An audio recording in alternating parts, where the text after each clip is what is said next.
Intelligence services launched a series of spear phishing attacks designed to penetrate the computers of a broad array of Washington-based Democratic and Republican Party organizations, think tanks, and other entities. This continued at least through the winter of 2016. While at first the hacking may have been intended solely for the collection of foreign intelligence, in mid-2016 the Russians weaponized the stolen data and used platforms established by the intel services such as DC Leaks and existing third-party channels like WikiLeaks to dump the documents. The stolen documents were almost uniformly damaging to the candidate Putin despised, Hillary Clinton. And by forcing her campaign to constantly respond to the daily drip of disclosures, the releases greatly benefited Donald Trump's campaign. None of these facts is seriously in question, and they are reflected in the consensus conclusion of our intelligence agencies. We will never know whether the Russian intervention was determinative in such a close election. Indeed, it is unknowable in a campaign in which so many small changes could have dictated a different result. More importantly, and for the purposes of our investigation, it simply does not matter. What does matter is this: the Russians successfully meddled in our democracy, and our intelligence agencies have concluded they will do so again. Ours is not the first democracy to be attacked by the Russians in this way. Russian intelligence has been similarly interfering in the internal and political affairs of our European and other allies for decades. What is striking here is the degree to which the Russians were willing to undertake such an audacious and risky action against the most powerful nation on earth. That ought to be a warning to us, that if we thought that the Russians would not dare to so blatantly interfere in our affairs, we were wrong. And if we do not do our very best to understand how the Russians accomplished this unprecedented attack on our democracy and what we need to do to protect ourselves in the future, we will only have ourselves to blame. We know a lot about the Russian operation, about the way they amplified the damage their hacking and dumping of stolen documents was causing through the use of slick propaganda like RT, the Kremlin's media arm. But there is a lot we don't know. Most important, we do not yet know whether the Russians had the help of U.S. citizens, including people associated with the Trump campaign. Many of the Trump's campaign personnel, including the president himself, have ties to Russia and Russian interests. This is, of course, no crime. On the other hand, if the Trump campaign, or anyone associated with it, aided or abetted the Russians, it would not only be a serious crime, it would also represent one of the most shocking betrayals of democracy in history.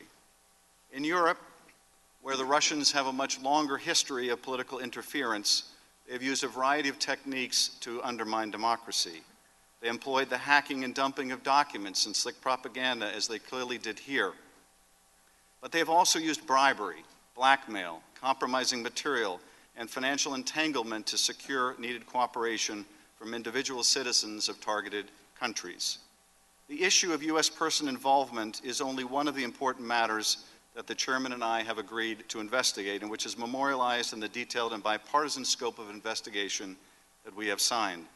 We will also examine whether the intelligence community's assessment of the Russian operation is supported by the raw intelligence, whether the U.S. government responded properly or missed the opportunity to stop this Russian attack much earlier, and whether the leak of information about Michael Flynn or others is indicative of a systemic problem.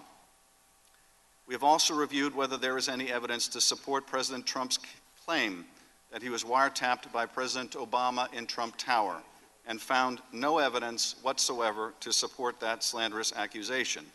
And we hope that Director Comey can now put that matter permanently to rest. Today, most of my Democratic colleagues will be exploring with the witnesses the potential involvement of U.S. persons in the Russian attack on our democracy. It is not that we feel the other issues are less important, they are very important, but rather because this issue is least understood by the public. We realize, of course, that the witnesses may not be able to answer many of the questions in open session. They may or may not be willing to disclose even whether there is an investigation. But we hope to present to you, directors, and the public why we believe this is a matter of such gravity that it demands a thorough investigation, not only by us, as we intend to do, but by the FBI as well. Let me give you a short preview of what I expect you will be asked by our members. Whether the Russian active measures campaign began as nothing more than an attempt to gather intelligence, or was always intended to be more than that, we do not know, and is one of the questions we hope to answer. But we do know this: the months of July and August 2016 appear to have been pivotal. It was at this time the Russians began using the information they had stolen to help Donald Trump and harm Hillary Clinton. And so the question is, why? What was happening in July, August of last year? And were U.S. persons involved? Here are some of the matters drawn from public sources alone, since that is all we can discuss in this setting, that concern us and we believe should concern all Americans. In early July, Carter Page, someone candidate Trump identified as one of his national security advisors, travels to Moscow on a trip approved by the Trump campaign. While in Moscow, he gives a speech critical of the United States and other Western countries for what he believes is a hypocritical focus on democratization and efforts to fight corruption. According to Christopher Steele, a former British intelligence officer who is reportedly held in high regard by U.S. intelligence, Russian sources tell him that Page has also had a secret meeting with Igor Sechin, CEO of the Russian gas giant Rosneft. Sechin is reported to be a former KGB agent and close friend of Putin's. According to Steele's Russian sources, Page is offered brokerage fees by Sechin on a deal involving a 19% share of the company. According to Reuters, the sale of a 19.5% share of Rosneft later takes place with unknown purchasers and unknown brokerage fees. Also, according to Steele's Russian sources, the campaign is offered documents damaging to Hillary Clinton, which the Russians would publish through an outlet that gives them deniability, like WikiLeaks. The hacked documents would be in exchange for a Trump administration policy that de-emphasizes Russia's invasion of Ukraine and instead focuses on criticizing NATO countries for not paying their fair share. Policies which, even as recently as the president's meeting last week with Angela Merkel, have now presciently come to pass. In the middle of July, Paul Manafort, the Trump campaign manager and someone who was long on the payroll of pro-Russian Ukrainian interests, attends the Republican Party convention. Carter Page, back from Moscow, also attends the convention. According to Steele, it was Manafort who chose Page to serve as a go-between for the Trump campaign and Russian interests. Ambassador Kislyak, who presides over a Russian embassy in which diplomatic personnel would later be expelled as likely spies, also attends the Republican Party convention and meets with Carter Page and additional Trump advisors J.D. Gordon and Walid Faris. It was J.D. Gordon who approved Page's trip to Moscow.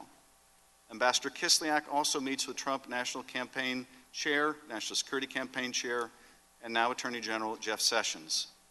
Sessions would later deny meeting with Russian officials during his Senate confirmation hearing. Just prior to the convention, the Republican Party platform is changed, removing a section that supports the provision of lethal defensive weapons to Ukraine, an action that would be contrary to Russian interests. Manafort categorically denies involvement by the Trump campaign in altering the platform. But the Republican Party delegate who offered the language in support of providing defensive weapons to Ukraine states that it was removed at the insistence of the Trump campaign. Later, J.D. Gordon admits opposing the inclusion of the provision at the time it was being debated and prior to its being removed. Later in July, and after the convention, the first stolen emails detrimental to Hillary Clinton appear on WikiLeaks. A hacker who goes by the moniker Guccifer2 claims responsibility for hacking the DNC and giving the documents to WikiLeaks. But leading private cybersecurity firms, including CrowdStrike, Mandiant, and ThreatConnect, review the evidence of the hack and conclude with high certainty that it was the work of APT-28 and APT-29, who are known to be Russian intelligence services. The U.S. intelligence community also later confirms that the documents were in fact stolen by Russian intelligence, and Guccifer2 acted as a front. Also in late July, candidate Trump praises WikiLeaks, says he loves them, and openly appeals to the Russians to hack his opponents' emails, telling them that they will be richly rewarded by the press. On August 8th, Roger Stone, a longtime Trump political advisor and self-proclaimed political dirty trickster, boasts in a speech that he has communicated with Assange and that more documents would be coming, including an October surprise. In the middle of August, he also communicates with a Russian cutout Guccifer II and authors a Breitbart piece denying Guccifer's links to Russian intelligence. Then later in August, Stone does something truly remarkable when he predicts that John Podesta's personal emails will soon be published. Trust me, he says, it will soon be Podesta's time in the barrel, #CrookedHillary. In the weeks that follow, Stone shows a remarkable prescience. I have total confidence that WikiLeaks and my hero, Julian Assange, will educate the American people soon, he says, #LockHerUp. Payload coming, he predicts, and 2 days later, it does. WikiLeaks releases its first batch of Podesta emails. The release of John Podesta's emails would then continue on a daily basis up until the election. On Election Day in November, Donald Trump wins. Donald Trump appoints one of his high-profile surrogates, Michael Flynn, to be his national security advisor. Michael Flynn has been paid by the Kremlin's propaganda outfit RT in the past, as well as another Russian entity. In December, Michael Flynn has a secret conversation with Ambassador Kislyak about sanctions imposed by President Obama on Russia over its hacking designed to help the Trump campaign. Michael Flynn lies about this secret conversation. The vice president unknowingly then assures the country that no such conversation ever happened. The president is informed that Flynn has lied and Pence has misled the country. The president does nothing. 2 weeks later, the press reveals that Flynn has lied, and the president is forced to fire Mr. Flynn. The president then praises the man who lied, Mr. Flynn, and castigates the press for exposing the lie. Now, is it possible that the removal of the Ukraine provision from the GOP platform was a coincidence? Is it a coincidence that Jeff Sessions failed to tell the Senate about his meetings with the Russian ambassador, not only at the convention, but a more private meeting in his office and at a time when the U.S. election was under attack by the Russians? Is it a coincidence that Michael Flynn would lie about a conversation he had with the same Russian ambassador, Kislyak, about the most pressing issue facing both countries at the time they spoke, the U.S. imposition of sanctions over Russian hacking of our election designed to help Donald Trump? Is it a coincidence that the Russian gas company Rosneft sold a 19% share after former British intelligence officer Steele was told by Russian sources that Carter Page was offered fees on a deal of just that size? Is it a coincidence that Steele's Russian sources also affirmed that Russia had stolen documents hurtful to Secretary Clinton that it would utilize in exchange for pro-Russian policies that would later come to pass? Is it a coincidence that Roger Stone predicted that John Podesta would be a victim of a Russian hack and have his private emails published, and did so even before Mr. Podesta himself was fully aware that his private emails would be exposed? Is it possible that all of these events and reports are completely unrelated and nothing more than an entirely unhappy coincidence? Yes, it is possible. But it is also possible, maybe more than possible, that they are not coincidental, not disconnected, and not unrelated, and that the Russians use the same techniques to corrupt U.S. persons that they employed in Europe and elsewhere. We simply don't know, not yet, and we owe it to the country to find out. Director Comey, what you see on the dais in front of you in the form of this small number of members and staff is all we have to commit to this investigation. This is it. We are not supported by hundreds or thousands of agents and investigators with offices around the world. It is just us and our Senate counterparts. And in addition to this investigation, we still have our day job, which involves overseeing some of the largest and most important agencies in the country, agencies which, by the way, are trained to keep secrets. I point this out for two reasons, and I'm wrapping up, Chairman. First, because we cannot do this work alone, and nor should we. We believe these issues are so important that the FBI must devote its resources to investigating each of them thoroughly. To do any less would be negligent in the protection of our country. We also need your full cooperation with our investigation so that we may have the benefit of what you know, and so that we may coordinate our efforts in the discharge of both our responsibilities. And second, I raise this because I believe that we would benefit from the work of an independent commission that can devote the staff and resources to this investigation that we do not have, and that can be completely removed from any political considerations. This should not be a substitute for the work that we in the Intelligence Committee should and must do, but as an important complement to our efforts, just as was the case after 9/11.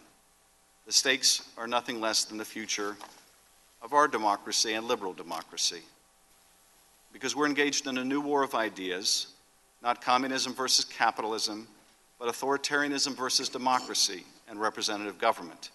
And in this struggle, our adversary sees our political process as a legitimate field of battle.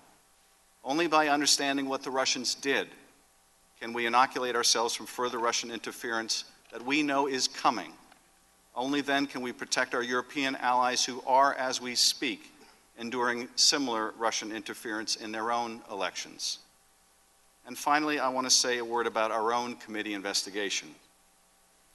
You will undoubtedly observe in the questions and comments that our members make during today's hearing that the members of both parties share a common concern over the Russian attack on our democracy, but bring a different perspective on the significance of certain issues or the quantum of evidence we have seen in the earliest stages of this investigation.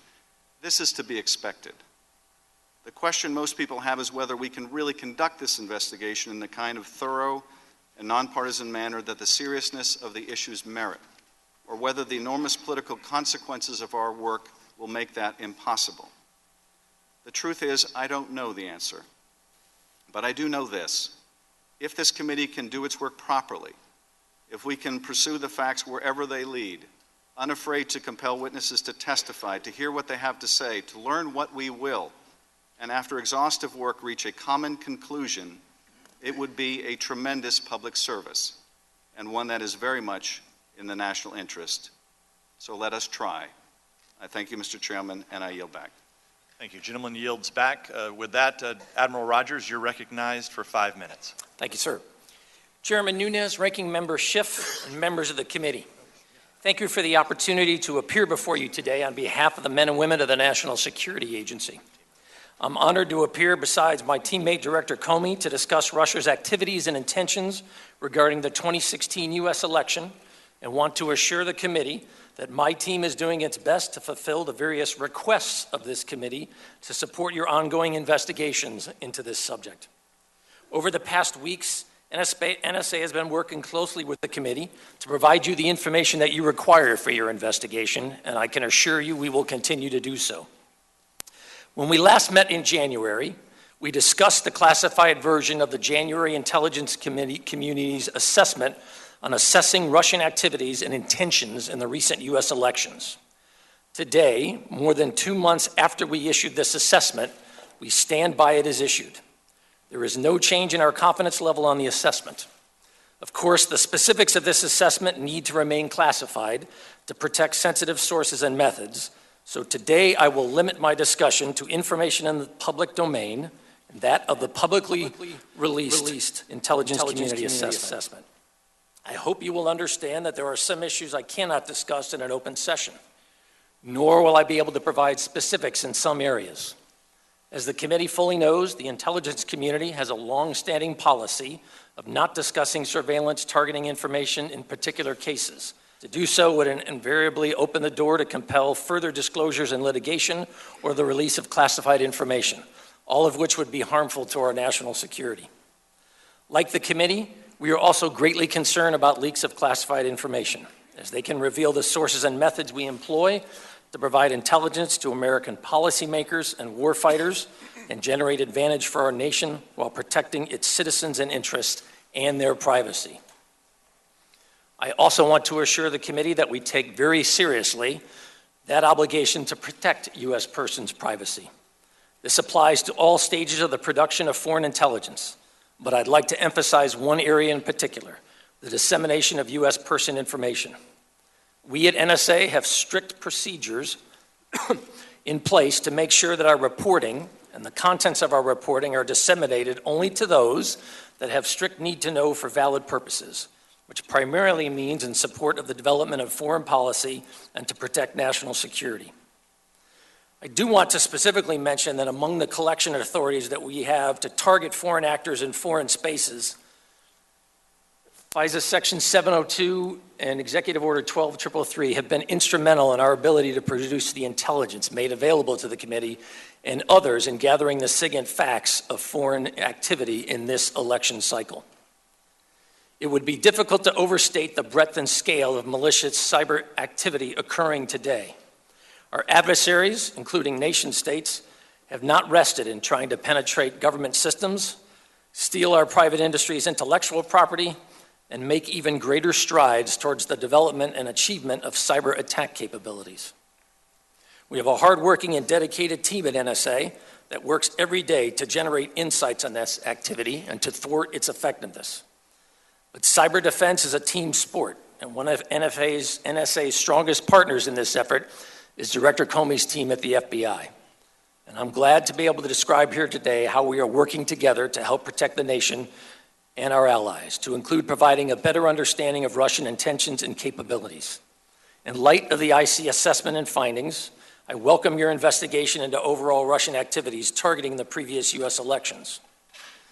NSA continues to employ rigorous analytics standards, applying them in every aspect of our intelligence reporting. Our analysts have consistently proven to be reliable and thorough in their technical and analytic efforts in providing our policymakers and warfighters with SIGINT ammunition to make informed decisions to protect our nation's freedom and ensure the safety of its citizens. They are diligently continuing to monitor for additional reflections of Russian targeting of U.S. systems and those of our friends and allies around the world, to share that information with our IC colleagues and foreign counterparts, and to produce unbiased, unprejudiced, and timely reporting of SIGINT facts in their entirety. And I look forward to your questions. Thank you, sir. Thank you, Admiral Rogers. Director Comey, you're recognized for 5 minutes. Mr. Chairman, Ranking Member Schiff, members of the committee, thank you for including me in today's hearing. I'm honored to be here representing the people of the FBI.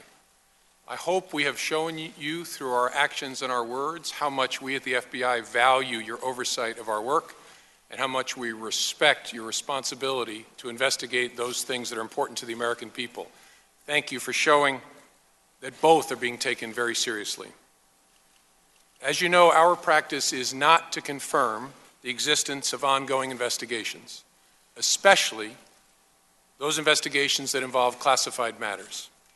But in unusual circumstances, where it is in the public interest, it may be appropriate to do so, as Justice Department policies recognize. This is one of those circumstances. I have been authorized by the Department of Justice to confirm that the FBI, as part of our counterintelligence mission, is investigating the Russian government's efforts to interfere in the 2016 presidential election. And that includes investigating the nature of any links between individuals associated with the Trump campaign and the Russian government, and whether there was any coordination between the campaign and Russia's efforts. As with any counterintelligence investigation, this will also include an assessment of whether any crimes were committed. Because it is an open, ongoing investigation and is classified, I cannot say more about what we are doing and whose conduct we are examining. At the request of congressional leaders, we have taken the extraordinary step, in coordination with the Department of Justice, of briefing this Congress's leaders, including the leaders of this committee, in a classified setting in detail about the investigation. But I can't go into those details here. I know that is extremely frustrating to some folks, but it is the way it has to be, for reasons that I hope you and the American people can understand. The FBI is very careful in how we handle information about our cases and about the people we are investigating. We are also very careful about the way we handle information that may be of interest to our foreign adversaries. Both of those interests are at issue in a counterintelligence investigation.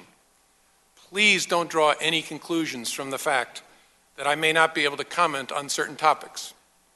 I know speculating is part of human nature, but it really isn't fair to draw conclusions simply because I say that I can't comment. Now, some folks may want to make comparisons to past instances where the Department of Justice and the FBI have spoken about the details of some investigations. But please keep in mind that those involve the details of completed investigations. Our ability to share details with the Congress and the American people is limited when those investigations are still open, which I hope makes sense. We need to protect people's privacy. We need to make sure we don't give other people clues as to where we're going. We need to make sure that we don't give information to our foreign adversaries about what we know or don't know. We just cannot do our work well or fairly if we start talking about it while we're doing it. So we will try very, very hard to avoid that, as we always do. This work is very complex, and there is no way for me to give you a timetable as to when it will be done. We approach this work in an open-minded, independent way, and our expert investigators will conclude that work as quickly as they can, but they will always do it well, no matter how long that takes. I can promise you we will follow the facts wherever they lead. And I want to underscore something my friend Mike Rogers said.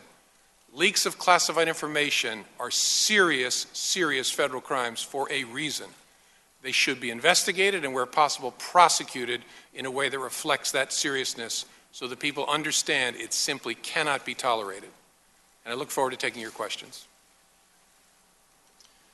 Thank you, Director Comey. Admiral Rogers, I first want to go to you. On January 6th, 2017, the intelligence community assessment assessing Russian activities and intentions in recent U.S. elections stated that the types of systems Russian actors targeted or compromised were not involved in vote tallying. So my question as of today, Admiral Rogers, do you have any evidence that Russia's cyber actors changed vote tallies in the state of Michigan? No, I do not, but I would highlight we're a foreign intelligence organization, not a domestic intelligence organization. So it would be fair to say we are probably not the best organization to provide a more complete answer. How about the state of Pennsylvania? No, sir. The state of Wisconsin? No, sir. State of Florida? No, sir. The state of North Carolina? No, sir. The state of Ohio? No, sir. So you have no intelligence that suggests or evidence that suggests any votes were changed? I have nothing generated by the National Security Agency, sir. Director Comey, do you have any evidence at the FBI that any votes were changed in the states that I mentioned to Admiral Rogers? No. Thank you. Admiral Rogers, I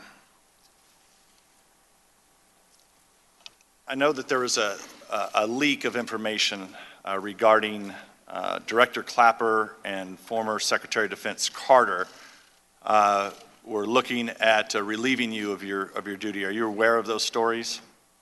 I'm aware of media reporting to that. And those stories were leaked as soon as you had visited with President-elect Trump. Is that correct? Yes, sir. I was asked if I would be prepared to interview with the Trump administration for a position, which I did. Did the leak of that information at all impact your ability and your assessment that you did for the intelligence community's assessment on January 6th? No, sir. If I spent time in this job worrying about unsourced media reporting, I'd never get any work done. Thank you, Admiral. Director Comey, I remain extremely concerned about the widespread illegal leaks that you just referenced in your testimony. Just for the record, though, I want to get this on the record. Does the unauthorized disclosure of classified information to the press violate 18 U.S.C. 793, a section of the Espionage Act that criminalizes improperly accessing, handling, or transmitting national defense information? Yes. Would an unauthorized disclosure of FISA-derived information to the press violate 18 U.S.C. 798, a section of the Espionage Act that criminalizes disclosure of information concerning the communication and intelligence activities of the United States? Yes, in addition to being a breach of our trust with the FISA court that oversees our use of those authorities. Thank you, Director. At this time, I'm going to yield to Mr. Roney, who chairs our NSA Cyber Committee, for questions. Thank you, Mr. Chairman. I'd like to direct my questions first and foremost to Admiral Rogers to convey my thanks to the many men and women for their dedication at the NSA for keeping our country safe, as well as I want to talk about the recent media stories that may have led to confusion in the public about what the NSA is and is not legally collecting and the safeguards the NSA has put into place to protect personal data. So I'd like to clarify, as the chairman of the subcommittee on the NSA, I recently got to meet your deputy admiral last week out at the NSA, and we visited and spoke some of these things. And what we can talk about here today publicly, if you could go into, if you can't, you can't. But I think that this is important for the people in the room and listening outside understand. Is it true that the NSA would need a court order based on probable cause to conduct electronic surveillance on a U.S. person inside the United States? Yes, sir. And just to be clear, the section of the FISA that is expiring later this year, that's 702, which we'll be talking about a little bit, cannot be used to target U.S. persons or persons in the United States. Is that correct? Yes, sir. Section 702 focuses on non-U.S. persons outside the United States primarily, correct? Yes, sir. Do you believe that the Section 702 is important and valuable for U.S. national security? Yes, sir. So it's safe to say that without having this tool, it would be a threat to our national security. It would significantly impact my ability to generate the insights that I believe this nation needs. In the media, there's a lot of reporting about something called incidental collection. Can you talk about what incidental collection is? Yes, sir. Incidental collection is when we are targeting a valid foreign target, for example, and in the course of that targeting, we either get a reference to a U.S. person or suddenly a U.S. person appears as part of the conversation. That's what we call incidental collecting. And what do you do when something like that happens? If there's a U.S. person part of an incidental collection, what kind of safeguards are put in place to make sure that? So it depends specifically on the legal authority that we're using to execute the collection in the first place, but in broad terms, realizing again, it varies a little bit by the specific authority that we're using to conduct the collection. We step back and we ask ourselves first, are we dealing with a U.S. person here? Is there something that we didn't expect to encounter that we've now encountered? We'll ask ourselves what leads us to believe that it is a U.S. person. If we come to the conclusion that it is a U.S. person, then we ask ourselves, are we listening to criminal activity? Are we seeing something of imminent threat or danger, for example? Or are we just receiving something that has nothing to do with any of our valid collection authority? Based on that, we'll then take a series of actions. In some case, we will just purge the collect. Make no reporting on it, not retain the data. It's incidental collection, it has no intelligence value, and it wasn't the purpose of what we were doing. In some cases then, if we believe that there is intelligence value, for example, whether it's a reference to a U.S. person, as an example in a scenario, in our reporting then we will mask the identity of the individual. We'll use a phrase like U.S. person 1 or U.S. person 2. And I would remind everyone that for our purposes, U.S. person is defined very broadly. That is not just a U.S. citizen. That is a U.S. corporation. That is a ship or aircraft that is registered in the United States. That is an internet protocol address, for example. So it's not just a particular individual, if that makes sense. The term for us is much broader because it's designed to ensure our protections of U.S. persons. And those, the procedures and protections you talked about are required and approved by the FISA court, is that correct? Yes, sir, and the Attorney General. And you mentioned in your opening statement that for that kind of information to be disseminated outside of your agency and the NSA, that dissemination would be strictly on a need-to-know basis. Is that correct? We use two criteria. Is there a need to know in the course of the person or group that is asking for the identification? Is there a valid need to know in the course of the execution of their official duties? So, who would that be? It could be another element with the intelligence community. It could be another element within NSA. It could be a military customer, for example, who's reading some of our reporting. It could be a policymaker.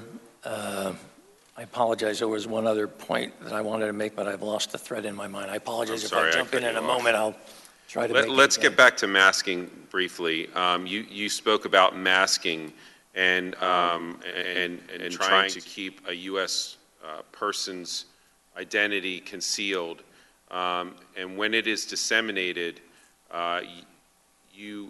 we often talk about in the intelligence community about the exceptions to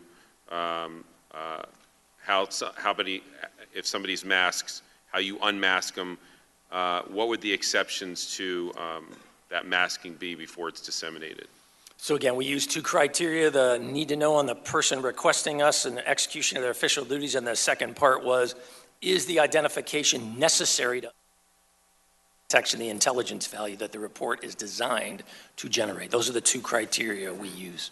Is that identity of a U.S. person communicating with a foreign target, is that ordinarily disseminated in a masked or unmasked form? No, it is normally disseminated. If we make the decision that there's intelligence value and we're going to report on it, it is normally disseminated in a masked form. I would, again, as I said, we'll use a reference, U.S. person 1, U.S. person 2. Right. I would highlight, if you look at the total breadth of our reporting involving U.S. persons at all is an incredibly small subset, in my experience, of our total reporting. Who normally in the NSA would make the decision to unmask? There are 20 individuals, including myself, who I have delegated this authority to approve unmasked requests. And does the level of approval change depending on the reason for unmasking? If it was something or somebody, say, really important, would that matter, or could it be? It's not necessarily designated in writing that way, certainly by custom and tradition. At times, requests will be pushed up to on the senior most of the 20 individuals. Requests will be pushed to my level saying, hey, sir, we just want to make sure that you're comfortable with this. So 20 people, what procedures or safeguards are put in place to make sure that those 20 people are not unmasking, wrongly? So they retrieve specific training. There are specific controls put in place in terms of our ability to disseminate information out of the databases associated with U.S. persons. Okay, let's run through the exceptions quickly through a following hypothetical. If the NSA collects a communication where a target under surveillance is talking to a U.S. person, how would the NSA determine whether disseminating the U.S. person information is necessary to understanding the foreign intelligence or assess its importance? So first, we'll try to understand the nature of the conversation. Is this truly something that involves intelligence or a national security implication for the United States, or is this just very normal, reasonable conversations, in which case we have no desire to have any awareness of it? It's not applicable to our mission. And I said, in that case, normally we'll purge the data. We'll ask ourselves, is there criminal activity involved? Is there potential threat or harm to U.S. individuals being discussed in the conversation, for example? If there was criminal activity involved, what would you do then? If it's criminal activity, we'll disseminate the information. If the FBI or other criminal activities are on the reporting stream, in some cases, I also will generate a signed letter under my signature in specific cases to Department of Justice, highlighting that what we think we have is potential criminal activity, but because we are not a law enforcement or justice organization, we're not at a place to make that determination. Okay, based on that, again, hypothetically, if the NSA obtained the communication of General Flynn while he was communicating with a surveillance target legally, would you please explain how General Flynn's identity could be unmasked based on the exceptions that we discussed? Sir, I'm not going to discuss even hypotheticals about individuals. I'm sorry. If I could make reference to a Washington Post article that I have here from February 9th, which states, let me say what it is and I'll ask if you've read it or if you've seen it, which states national security under Michael Flynn privately discussed U.S. sanctions against Russia with the country's ambassador to the United States during the month before President Trump took office, contrary to public assertions by Trump officials, current and former U.S. officials said.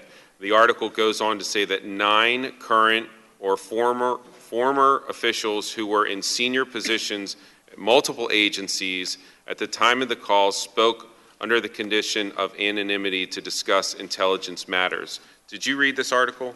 I apologize, sir. It's not an article that references 9 particular individuals. It doesn't necessarily ring a bell. I've certainly seen plenty of media reporting to that, but again, I'm not going to comment on specifics. Just basically, under the breadth of that article, when we hear that 9 former current or current officials had spoken to the press under the condition of anonymity, and we heard Director Comey and the chairman speak of this as a potential crime, a serious crime under the Espionage Act. Assuming if this article is accurate, who would be in a position to request the unmasking of General Flynn's identity? Would that be you? I would have the authority to do that. Who else would? The 19 other individuals. Would that include Director Comey? I'm talking about in the NSA individuals alone? Within the National Security Agency, and we're talking about NSA reporting. But would people like Director Comey also be able to request that?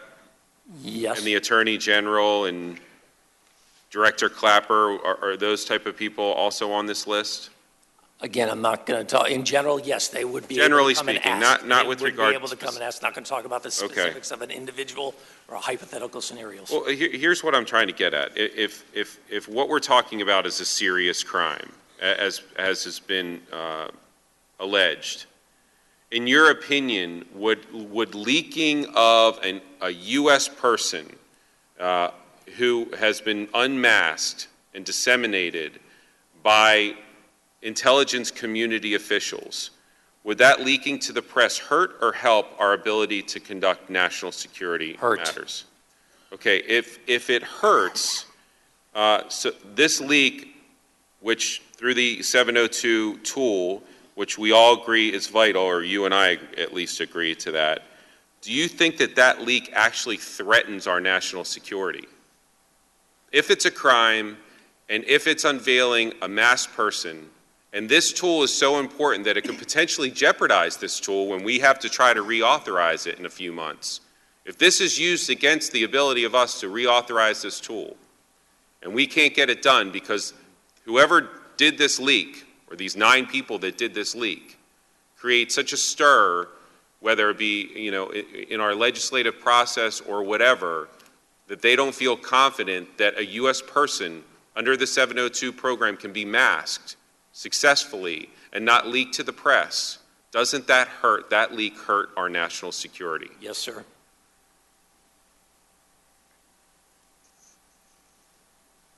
Can you think of any reason why somebody would want to leak the identity of a masked person?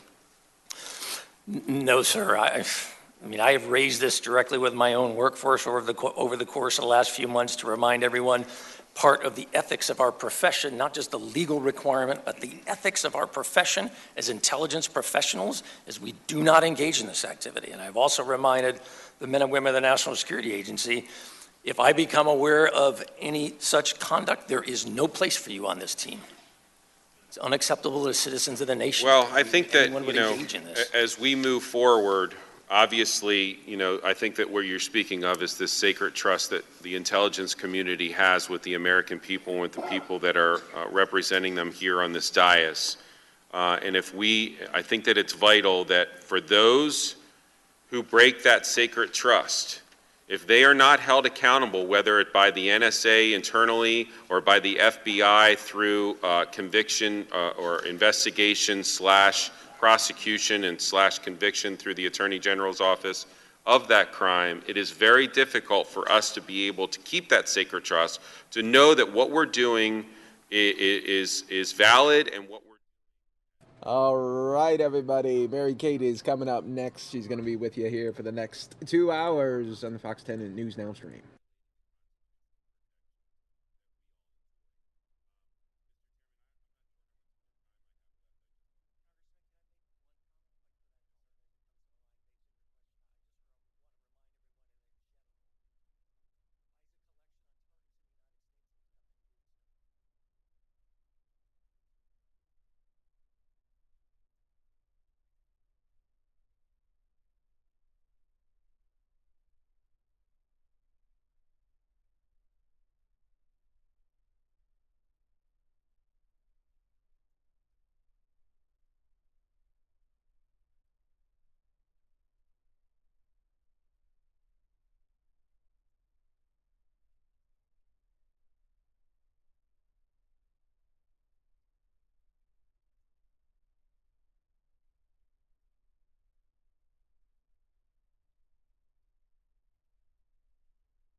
Okay, everybody.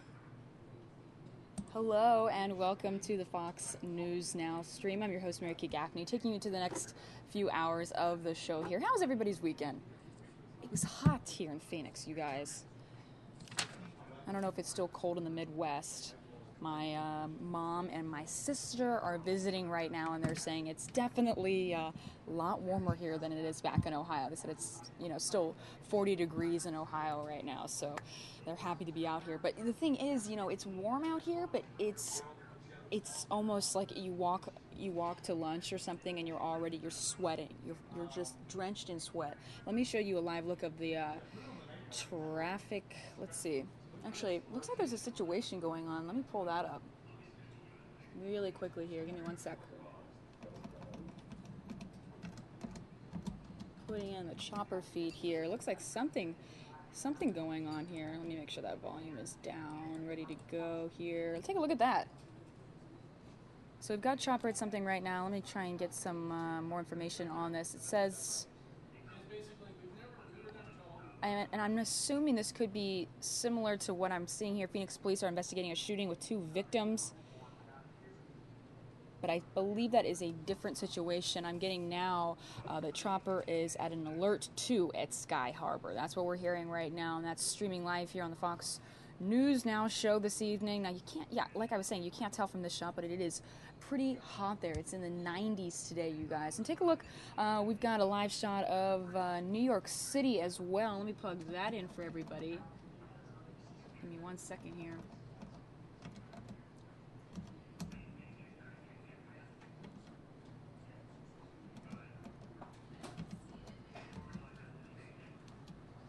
Here's the remote that I need to show you guys.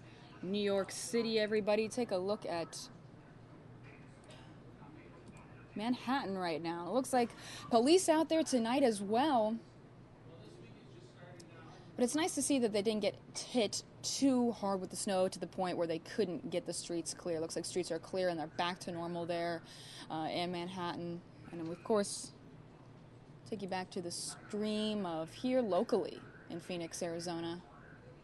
And, of course, we always have a live shot of the White House. So we got a lot going on in the show tonight, you guys. I have a lot of videos I want to take you guys to, a couple shocking videos that I want to show you guys. But we were streaming for you the Judge Neil Gorsuch hearings. I'll take you back to that, and I'll take you right where Mike left off so we can finish those up. And again, this is President Trump's pick for Supreme Court. So let's get this. I'm going to open this up for you guys so I can take you right where we left off here. Just like TiVo, right? Who needs TiVo when I can just take you right to where you left off? It's that easy. Let me just pull it up here. Give me one second. It's Monday, you guys, okay? We're all moving a little bit slower. That's all right. I saw the new Beauty and the Beast movie. I saw it last night with the fam, and it was amazing. I loved it. Even if you're not, it's not like a girly movie. It's good for the whole family. Guys, you'll like it too. A lot of action in it. If you remember the original Beauty and the Beast, the cartoon, it is just like the cartoon. Gaston is so funny. It's so like the cartoon. And then Emma Watson's just a dream. You guys remember her from the Harry Potter movies? She's just fantastic in it. So if you guys want to see something, I highly recommend that movie. It does go on a little long, but it doesn't add anything extra. It's just like the cartoon. So nothing extra, no frills, but just like the cartoon, and it's great. And the costumes and the scenery, everything is beautiful and amazing. I loved it. If you want to take little kids to it, I just caution you, there is some violence. It's a Beast movie, Beauty and the Beast. So there's some scary parts in it. But definitely a good family movie. So, I would go and see that with the fam. Yeah, Schultz in the chat making fun of me. I am a 90s kid Zen undergrad, so of course I loved all those Disney movies. It's pretty great. Okay, let's take you back to where you guys left off. Let me just scroll up here right to this event. I believe you left off right here. Let me get the volume up and going.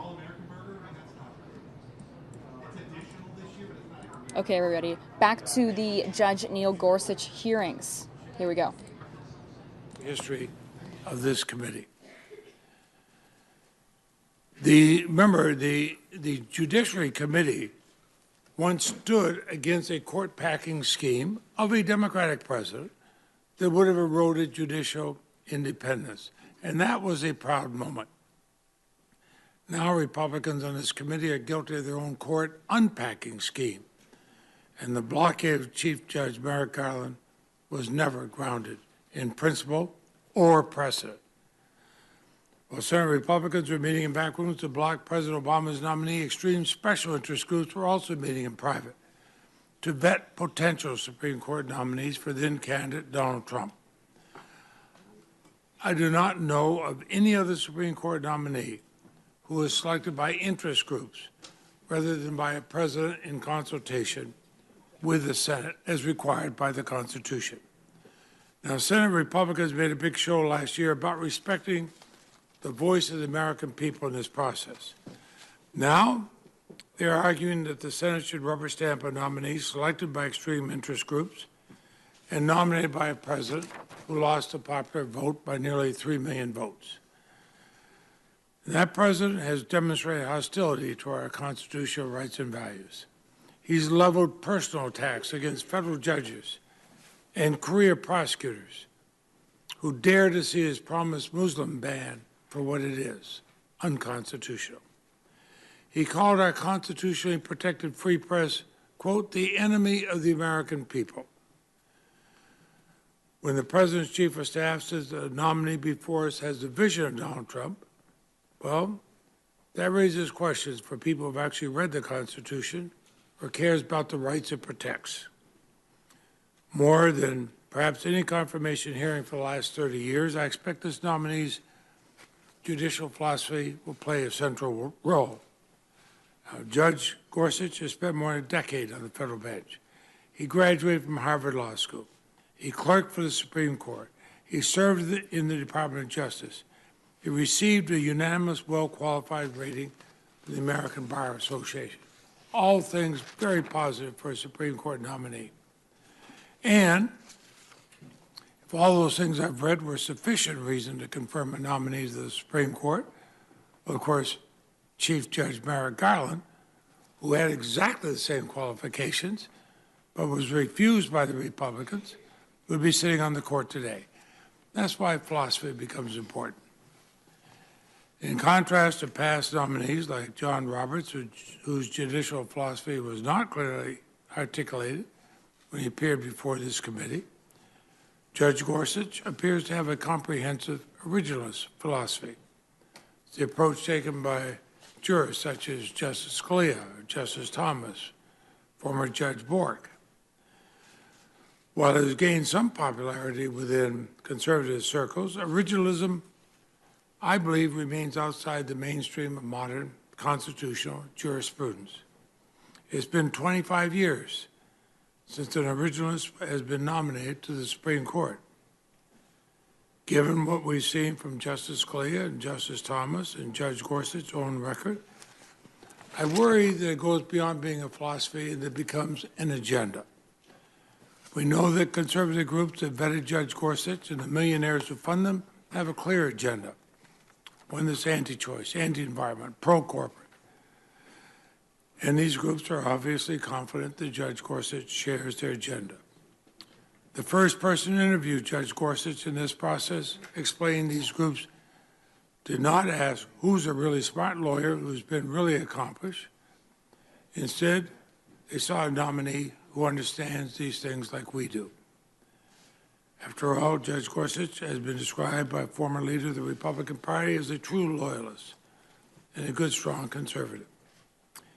Now, the concerns I have about Judge Gorsuch's judicial philosophy and the process by which he is selected, the views of the president nominated, I hope and expect, Judge, that you will answer my questions and the questions of all the senators, both parties, as clearly as possible. You know, it's not enough to say in private that the president's attacks on the judiciary are disheartening. I need to know that you understand the role of the courts in protecting the rights of all Americans. I need to know that you can be an independent check and balance on the administration that's nominated you and on any administration that might follow it. Judge Gorsuch's hearings occurring the week after Sunshine Week are the first opportunity for the American people to hear your views on the role of the courts, the meaning of our Constitution. Like the founders who did not know what legal questions would be presented in the decades to come, they set this constitutional process. It's important to determine whether you understand how the court has a profound impact on small businesses and workers, on law enforcement and victims, on families and children across America. It is not contrary to the duties and obligations of a Supreme Court justice. Okay, everybody, I'll take you back to that hearing there, but we've got a live event. President Trump arriving in Maryland after his rally in Louisville, Kentucky earlier this evening. Let's take you to this shot here. This is live on the Fox News Now stream. There's Air Force One, everybody. President Trump just now arriving to Maryland. So we will see him get off the plane here shortly. And again, he just held a rally in Louisville, Kentucky, everybody.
Thanks for watching with us live here on the Fox News Now stream, as well as Fox 10 Phoenix Facebook Live. Everybody, this is President Trump.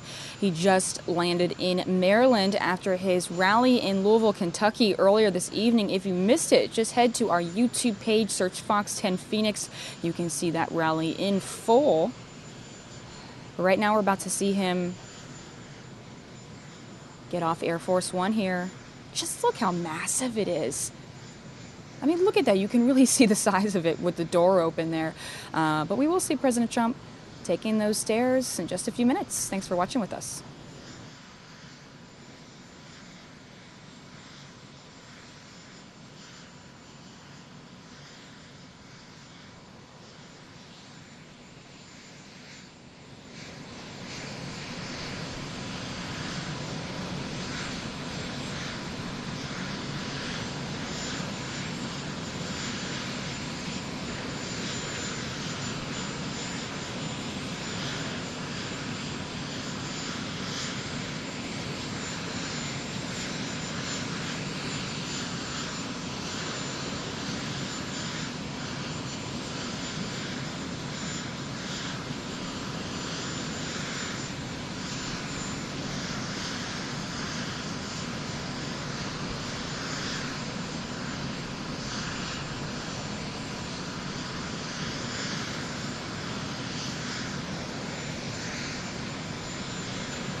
Live versus Emirates.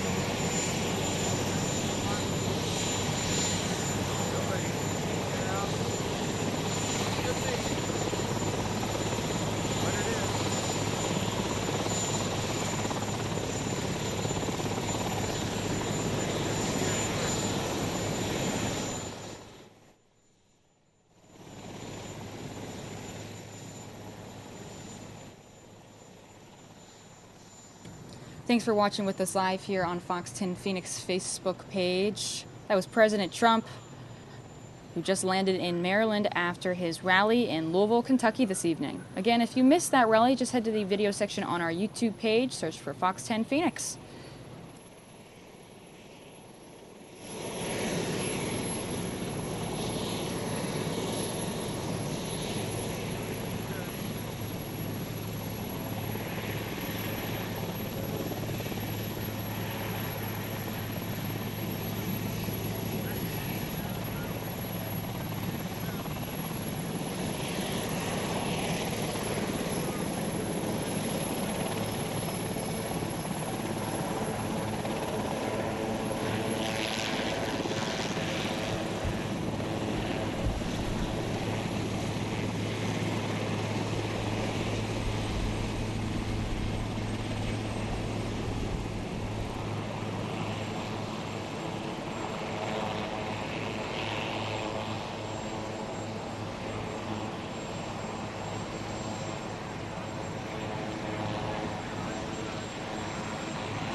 Still see him. Mind if I hand off this card to you? Thank you, sir. Okay. Take care.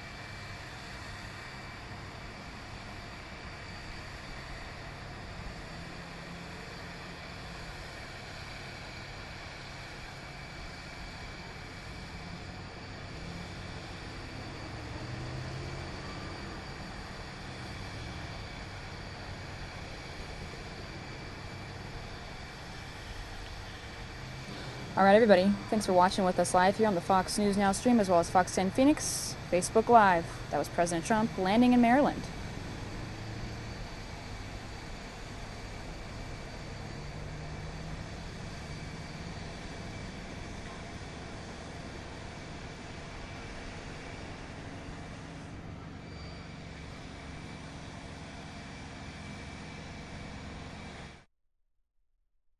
Okay, you guys.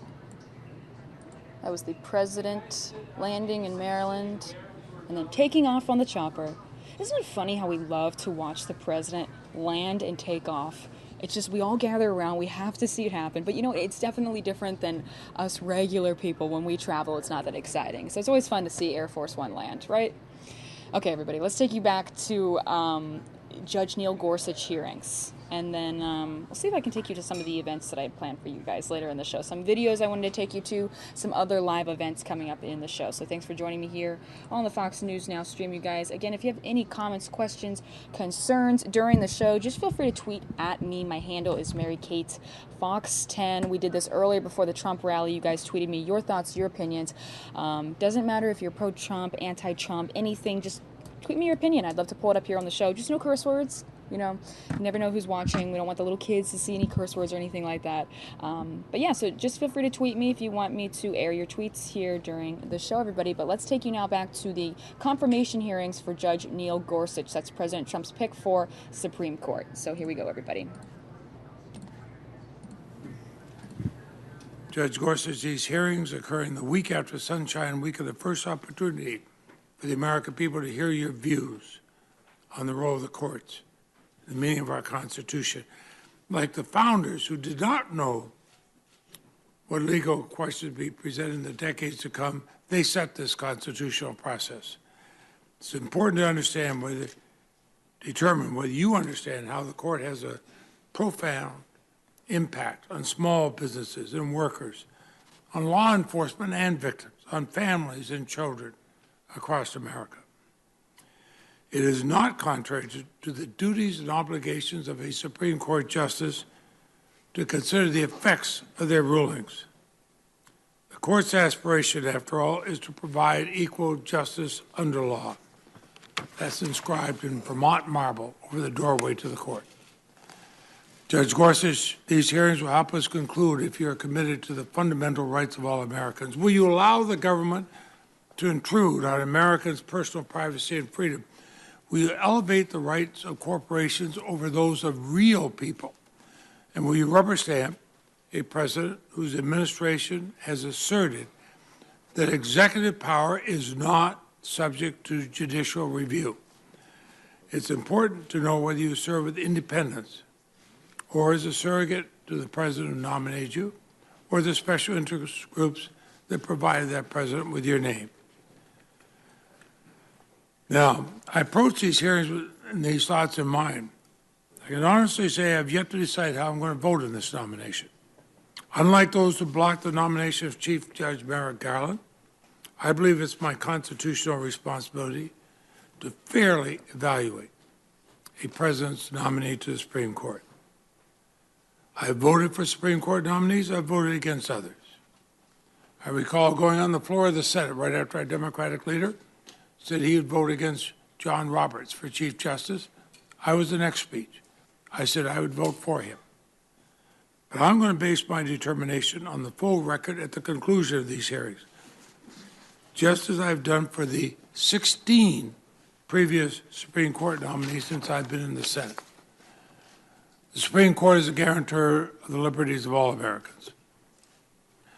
Judge Gorsuch, when you took the oath to sit on the federal bench, you spoke these following words that are in a judicial oath.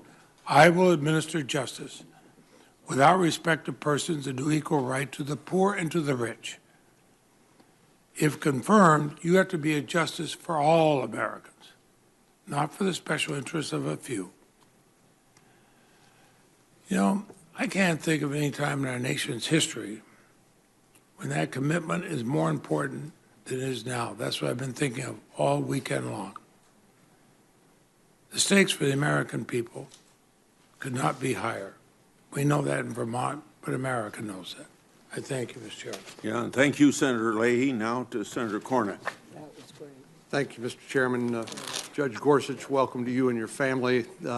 As you can already tell, this is going to be a much different experience than you had 10 years ago when you were confirmed by voice vote of the entire United States Senate to the 10th Circuit Court of Appeals to a life tenured position. The Senate Judiciary Committee undertakes no task more important than the one before us, considering a nominee to the United States Supreme Court. As you know, historically, these used to be pretty routine, but that's until judges became seen as policymakers rather than as impartial interpreters and appliers of the law. The nation is watching, and I think that's a really good thing. At a time when fewer and fewer American citizens know our founding story and the principles upon which it is based, I think this is a wonderful opportunity for a teachable moment. And I would encourage you to take every opportunity to engage in that. We're considering a nominee, of course, left by the death of Justice Antonin Scalia. And as we've heard before, Justice Scalia was unique. His wit and style brought the Constitution to life for lawyers in their first year of law school and for the American public at large. He led the most important legal revolution in our lifetimes, tethering judicial interpretation to the written text. What a concept.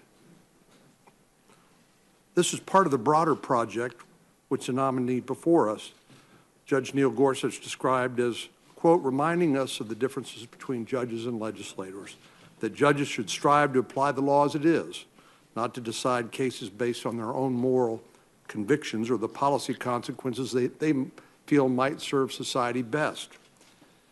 In one dissent, Justice Scalia wrote along similar lines that, quote, if our pronouncements of constitutional law rely primarily on value judgments, then a free and intelligent people's attitude toward us can be expected to be quite different. The people know that their value judgments are quite as good as those taught in any law school, and perhaps better. The framers, I believe, shared Justice Scalia's and your modest view of the role of judging. Alexander Hamilton wrote, for example, the judiciary may truly be said to have neither force nor will, but merely judgment. After Justice Scalia's death, Senate Republicans decided to let the American people in this last presidential election choose his successor. In Judge Gorsuch, President Trump chose one of the most accomplished lawyers and jurists of his generation. As we've heard, he's a husband and a father of 2 daughters, lives in his native Colorado, and if confirmed would be our only Western justice. Justice Gorsuch attended Columbia and Harvard Law School and, of course, got his doctorate at Oxford. After clerking for 2 Supreme Court justices, Byron White and Anthony Kennedy, he went to work for a startup law firm that grew to be one of the nation's most prestigious, where he spent a decade, as he put it, working in the trenches of the law. As a recovering lawyer and judge myself, I think it's critically important. Judge, it means that you understand better than most the impact of your decisions, actually having represented real life clients. The law is not just an academic or intellectual exercise. It has real consequences for real people. And I'd encourage you to talk about those real people that you came in contact with during your legal and judicial career. After serving his country at the Justice Department, Judge Gorsuch, as I mentioned earlier, was nominated and confirmed to the 10th Circuit. Not one of our Democratic colleagues then in the Senate opposed Neil Gorsuch for the 10th Circuit Court of Appeals because there was simply no reason to do so. In the decades since, Judge Gorsuch has written hundreds of opinions on the Constitution and innumerable laws. He's demonstrated that he actually reads the text carefully to get the right result.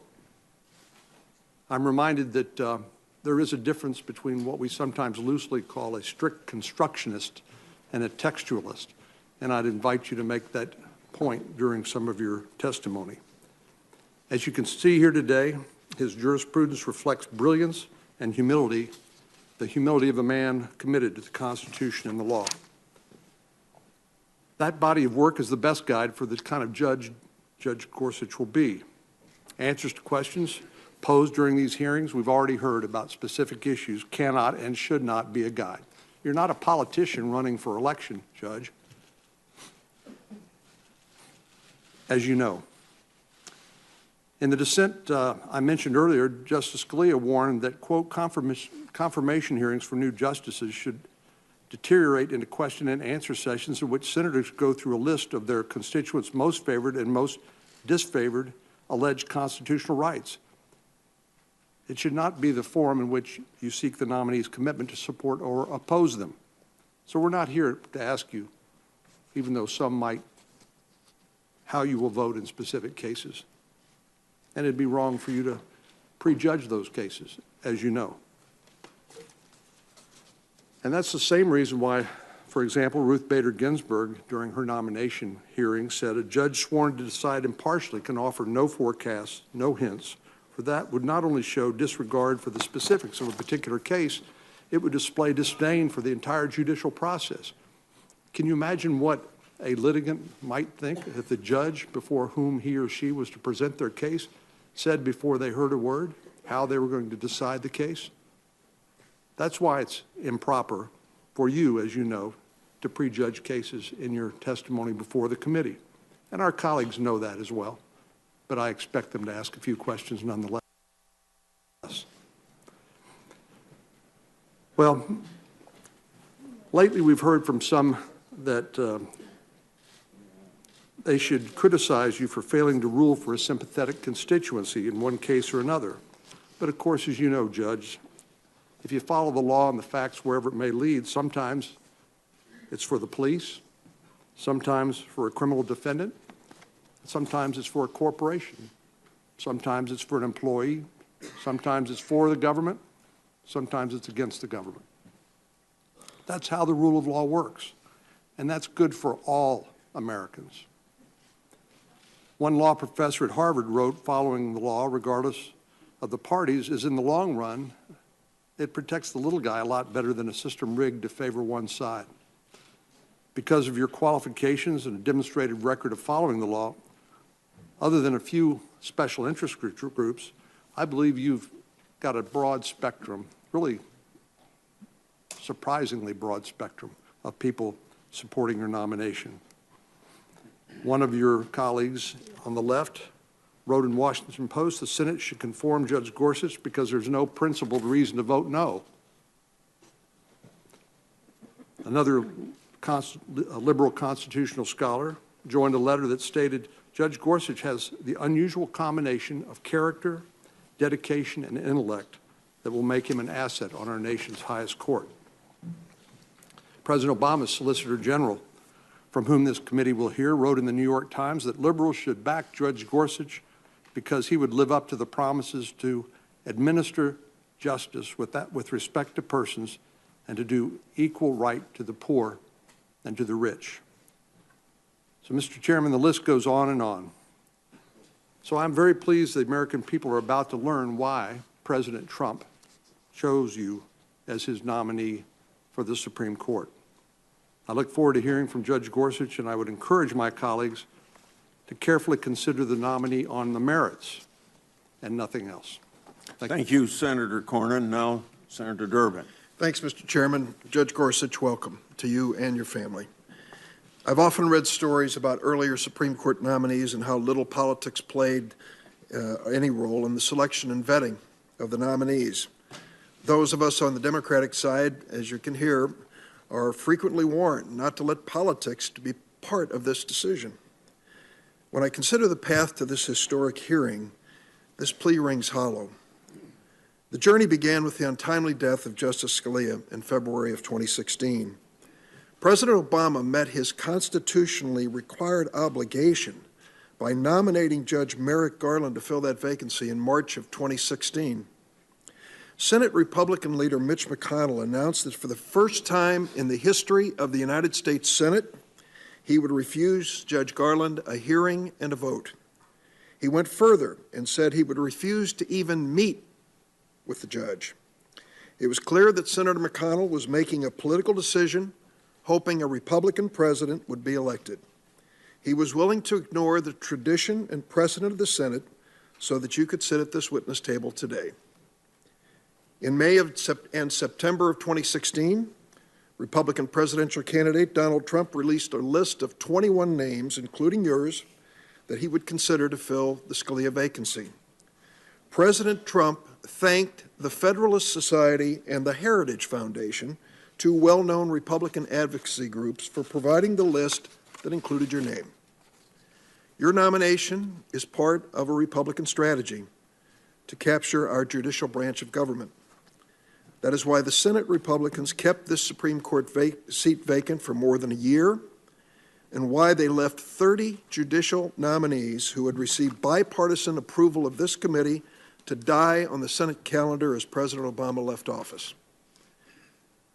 Despite all of this, you're entitled to be judged on the merits. The Democrats of the Senate Judiciary Committee will extend to you a courtesy which Senate Republicans denied to Judge Garland, a respectful hearing and a vote. Judge Gorsuch, you've been nominated to a lifetime appointment on the highest court in the land, and this court has the final say on matters of fundamental importance affecting all Americans. You have a lengthy record before the 10th Circuit and will ask many questions. We have found in the past that nominees try their best to dodge most of the questions, but it's our job to try to still seek the truth. At the nomination hearing of Justice Ruth Bader Ginsburg, my friend and predecessor, Senator Paul Simon, set forth a standard for Supreme Court nominees. I've noted this with each Supreme Court nominee that I've questioned. He said, quote, "You face a much harsher judge than this committee, and that's the judgment of history. And that judgment is likely to revolve around the question, did you restrict freedom or did you expand it?" Let me be clear, when I talk about expanding freedom, I'm not talking about freedom for corporations. We the people does not include corporations. Senator Simon could never have imagined that the Supreme Court would give corporations rights and freedoms that were previously reserved only for individuals under the Constitution. And yet that's where we find ourselves with the Roberts Court. It's often said the Roberts Court is a corporate court because of its pro-business tilt. A study by the Constitutional Accountability Center found that the court ruled for the U.S. Chamber of Commerce 69% of the time. The court has certainly favored big business on issues like forced arbitration, corporate price fixing, workplace discrimination cases, just to name a few. But the Roberts Court has gone further than just ruling the way corporate America wants. In the 2010 Citizens United case, the Supreme Court held for the first time that corporations have the same rights as living, breathing people to spend money on elections. And that was followed in 2014 by the Hobby Lobby decision, which allowed for-profit corporations to discriminate against employees based on the corporation's assertion of religious belief. I don't recall ever seeing a corporation in the pews of Old St. Patrick's Church in Chicago. Our founders never believed that corporations were endowed with certain inalienable rights, but we're seeing the Supreme Court expand the rights of this legal fiction, a corporation, at the expense of the voices and choices of the American people. This strikes at the heart of the Supreme Court's promise to provide equal justice under the law. Judge Gorsuch, you took part in that Hobby Lobby case when it was before the 10th Circuit. As I read the case, I was struck by the extraordinary, even painful lengths the court went to protect the religious beliefs of the corporation and its wealthy owners, and how little attention was paid to the employees, to their constitutionally protected religious beliefs, their choices as individuals, and the burdens that the court's decision placed on them. I want to hear from you about a pattern I've seen in your decisions on the 10th Circuit. In case after case, you've either dismissed or rejected efforts by workers and families to recognize their rights or defend their freedoms. Cases like Trans Am Trucking, which we've already spoken to. Alphonse Madden. I had a chance to sit down with him just last week. He was the truck driver from Detroit who was driving around Chicago in the middle of January when a malfunction in his trailer froze the brakes and he was forced to pull over on the side of the road. Al sat there on his cell phone with the dispatcher for the truck company who told him, "Don't leave this truck no matter what, and if you do, pull the trailer with you." Well, that was a big problem because the brakes were frozen and it would have been a safety hazard. And so he waited and waited, and the hours passed, and he started feeling numb and sick. You see, there was no heater in the truck, and according to his recollection, it was so cold, it was 14 degrees below. not as cold as your dissent, Judge Gorsuch, which argued that his firing was lawful. You cited a strict textualistic argument to make your point, but you chose the text that you focused on. Thank goodness the majority in this case pointed out that common sense in the Oxford Dictionary supported the majority view. Compass Environmental Incorporated, another one of your cases, your dissent would have vacated a penalty against an employer who failed to train construction employee Christopher Carter to avoid the electrocution hazard that killed him. Strickland versus UPS, your dissent would have kept Carol Strickland's sex discrimination case from going to a jury, even though your fellow judges said she provided ample evidence that she was regularly outperforming her male colleagues and treated less favorably. I want to hear more about your views on fundamental individual rights that the Supreme Court is tasked to defend: the right to privacy, the right for all faiths to practice their religion, the right to vote, equal protection, and the rights of women. The committee has received 2 letters from students who you taught last year that raise some serious concerns. Tomorrow we'll get to the bottom of it, I hope. We've learned you were an aggressive defender of executive power during the time of the Bush administration. In June 2004, after the Abu Ghraib torture scandal, I authored the first bill to ban the cruel, inhuman, and degrading treatment of detainees. That legislation became the McCain Torture Amendment, which passed the Senate in December of 2005 by an overwhelming 90-9 vote. But when President Bush signed the amendment into law, he issued a signing statement claiming he had the authority to ignore the McCain Amendment. Turns out you were deeply involved in this unprecedented signing statement. We need to know what you'll do when you're called upon to stand up to this president or any president if he claims the power to ignore laws that protect fundamental human rights. You're going to have your hands full with this president. He's going to keep you busy.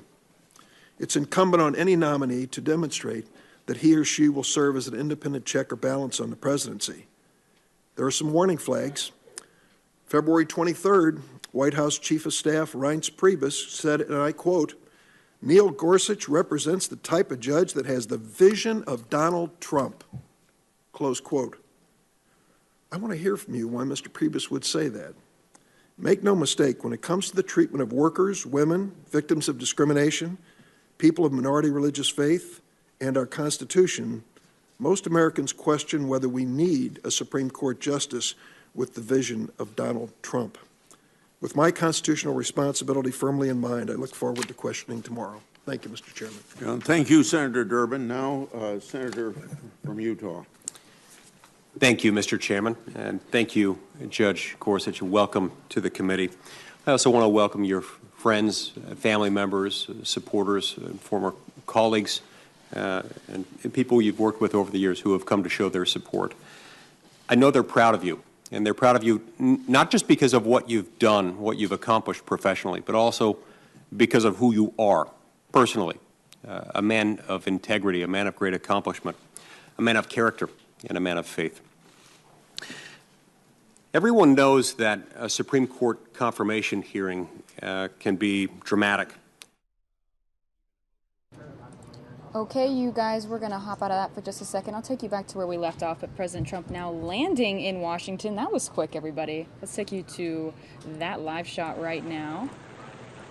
We are streaming live here on the Fox News Now stream. This is President Trump landing in Washington, D.C., everybody.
Okay, everybody, thanks for watching that live with us here on Fox News Now. That was President Trump landing back in Washington, D.C. after his rally in Kentucky, everybody.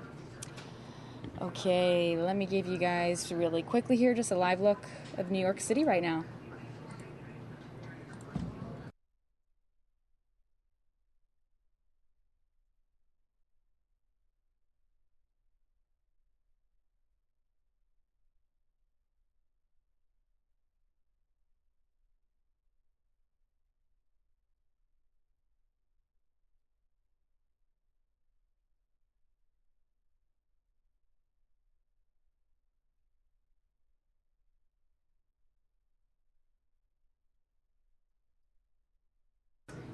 New York, everybody. I mean, look at this shot here. Gorgeous. Love it. All right. Thanks for watching with me live here on the Fox News Now stream. I'm your host, Mary Kate Gaffney. Thanks for joining me tonight, you guys. Okay. We were still showing you Judge Neil Gorsuch confirmation hearings. That's President Trump's pick for Supreme Court. So let's take you back to that event there. Let me get the volume back up and going for everybody. I'll bring it down a little bit when we take it, just in case anyone's watching with their headphones right now. I don't want to shock anybody's ears. So let's take you back, start with low volume, and I'll work my way up. Thanks for watching. Thank you, Mr. Chairman. Thank you, Senator Durbin. Now, Senator from Utah. Thank you, Mr. Chairman, and thank you, Judge Gorsuch. Welcome to the committee. I also want to welcome your friends, family members, supporters, former colleagues, and people you've worked with over the years who have come to show their support.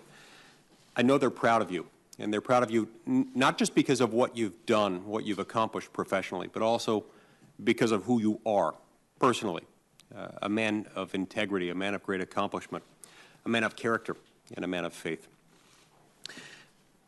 Everyone knows that a Supreme Court confirmation hearing can be dramatic, even emotional at times.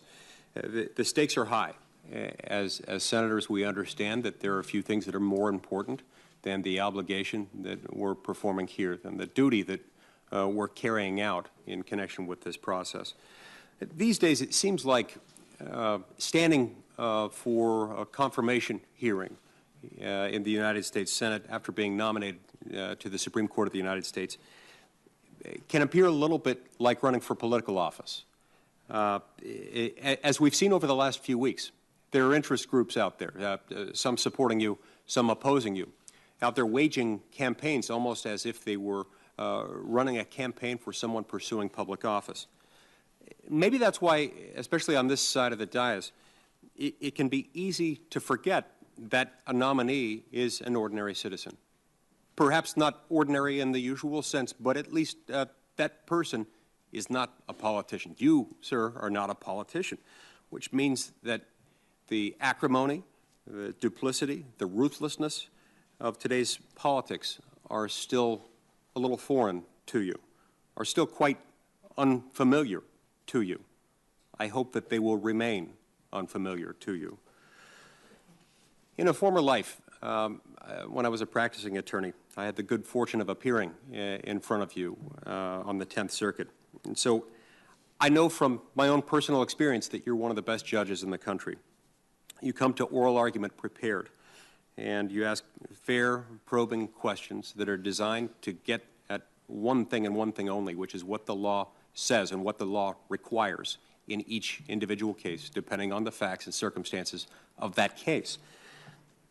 You aren't there to promote a personal agenda or a political agenda, and you're not there to grandstand. You're there to listen to both sides of the argument in the case. You write thoughtful and rigorous opinions. They're careful and they're well-reasoned, and they're even interesting and pleasant to read, which is very difficult to achieve in the world of appellate litigation. Now, I know I'm easily entertained, but I find your opinions particularly interesting. You have the resume of a Supreme Court justice, but I think what's most impressive, and for our purposes what's most important about your career and about the approach you take to the law, is your fierce independence from partisan influence and from any personal biases that you might otherwise be inclined to harbor.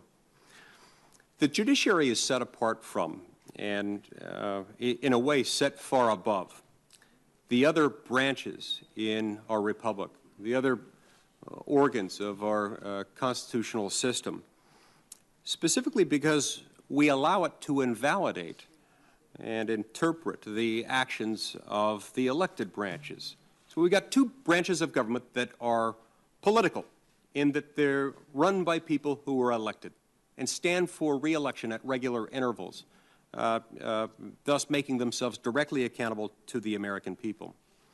Our confidence in our entire system, including our confidence in the American judiciary, depends entirely on judges just like you, judges who are independent and whose only agenda is getting the law right, regardless of whether any particular judge or any particular litigant or any particular member of the public might like or dislike the outcome in that case. You are essential to making us accountable, because unless you do your job right, we aren't held accountable because our laws don't stand. That's what makes your role and your particular unique approach and your particular unique commitment to this so important. Now, I want to take a moment to address some of the unique criticisms that you yourself, Judge Gorsuch, might be facing this week. I'm sure that during this hearing, some of my colleagues might claim that you're outside the mainstream. In fact, we've sadly heard some of that already today. We've heard arguments to the effect that you were an originalist, and we've heard assertions to the effect that originalism is somehow so far out of the mainstream that it's dangerous. Well, I remind my colleagues who have raised such concerns or who might be harboring them that if this is the case, then they're going to have to acknowledge the fact that there's a pretty broad spectrum of people on the United States Supreme Court who they might be painting with that brush. Justice Elena Kagan, before she was Justice Kagan, when she was standing before this committee in the second day of her confirmation hearings, said, and I quote, referring to the Founding Fathers and the need to figure out what the Founding Fathers understood about particular words, about how those particular words were used by the founding generation, said sometimes they laid down very specific rules, sometimes they laid down broad principles. Either way, we apply what they tried to do. In that way, we are all originalists. That was on June 29th, 2010, before this committee. Moreover, these out-of-the-mainstream arguments, this out-of-the-mainstream approach for addressing you, referring to you as an originalist just doesn't stick. This is not a description that was attributed to you the last time you stood before this committee and went through a confirmation process. Nowhere in the record is there any reference to you being outside the mainstream. In fact, your nomination to the United States Court of Appeals for the 10th Circuit was so remarkably uncontroversial that one senator, and only one senator, Senator Lindsey Graham from South Carolina, was the only member of this committee who even bothered to show up at your confirmation hearing. Now, I would have been there too, Judge. I was not yet a member of the United States Senate. You were confirmed unanimously by voice vote without a single no vote. I'm sure that some of my colleagues will question your independence because in their view, perhaps you haven't sufficiently criticized the comments made by some of today's politicians. Personally, I think you've made your views on this subject very clear. I'm sure some of my colleagues will complain that you aren't providing any hints as to how you might rule in any particular case. But that, however, is a reason for your confirmation, certainly not against it. In our system, judges don't provide advisory opinions. They don't make legislation. They don't legislate. They don't make law. They don't set policy in the same sense that those things are made in the political branches. They decide cases and controversies only after each side has had the opportunity to make its case before the bench, and they do so outside the realm of political influence. In an odd twist, some of the same colleagues who will question your independence will also push you to answer questions that you simply can't. I'm sure that some of my colleagues will pick apart some of your rulings. They'll try to say that you're hostile to particular types of claims or to particular plaintiffs. I don't think it's productive to evaluate someone's judicial record by looking at who wins or who loses in his courtroom, at least outside the context of evaluating how the law was interpreted in that case. It goes without saying that in our system, you face the same burden of convincing a court, regardless of who you are. And judges don't decide cases. They certainly should never decide cases based on their own personal preferences. But to my colleagues who go down that road, the record shows with abundant clarity that you apply the law neutrally in all cases, without regard to the parties. Finally, I'd urge my colleagues to keep in mind that while Judge Gorsuch's reputation won't be affected by how we treat his confirmation, the same can't always be said of the Senate. The night Judge Gorsuch was nominated, he said the U.S. Senate is the greatest deliberative body in the world. I tend to agree, but these days it seems like this title is more of a challenge than an observation. It's more of an aspiration than a present sense of description of reality. So I hope we prove you right this week. Thank you very much, and I really look forward to hearing answers to the questions we'll raise to you. Thank you, Senator Lee. Now, Senator Whitehouse. Judge Gorsuch, welcome. As we discussed when we met, the question that faces me is, what happens when the Republicans get 5 appointees on the Supreme Court? I can't help but notice the long array of 5-4 decisions with all the Republican appointees lining up to change the law to the benefit of distinct interests, Republicans at the polls and big business pretty much everywhere. Let's look at the 5-4 decisions. First, helping Republicans at the polls. All the Republican appointees' 5-4 decisions on election law favor Republicans at the polls. 6-0. Helping Republicans gerrymander, paving the way for the Republican Red Map plan that won the House against the American majority in 2012. Jubilee, 5-4, all the Republican appointees. Helping Republican legislatures keep Democrat-leaning minorities away from the polls with targeted voter suppression laws. Shelby County, 5-4, all the Republicans. Bartlett v. Strickland, 5-4, all the Republicans. Helping corporate money flood elections and boost Republican candidates. McCutcheon, 5-4, all the Republicans, counting the concurrence. Bullock, 5-4, all the Republicans. And the infamous Citizens United decision, 5-4, all the Republicans. In each area, the court made new law, 5-4, and each decision predictably helped Republicans win elections. At 6-0, it's a partisan rout. Then look at cases that pit corporations against human beings.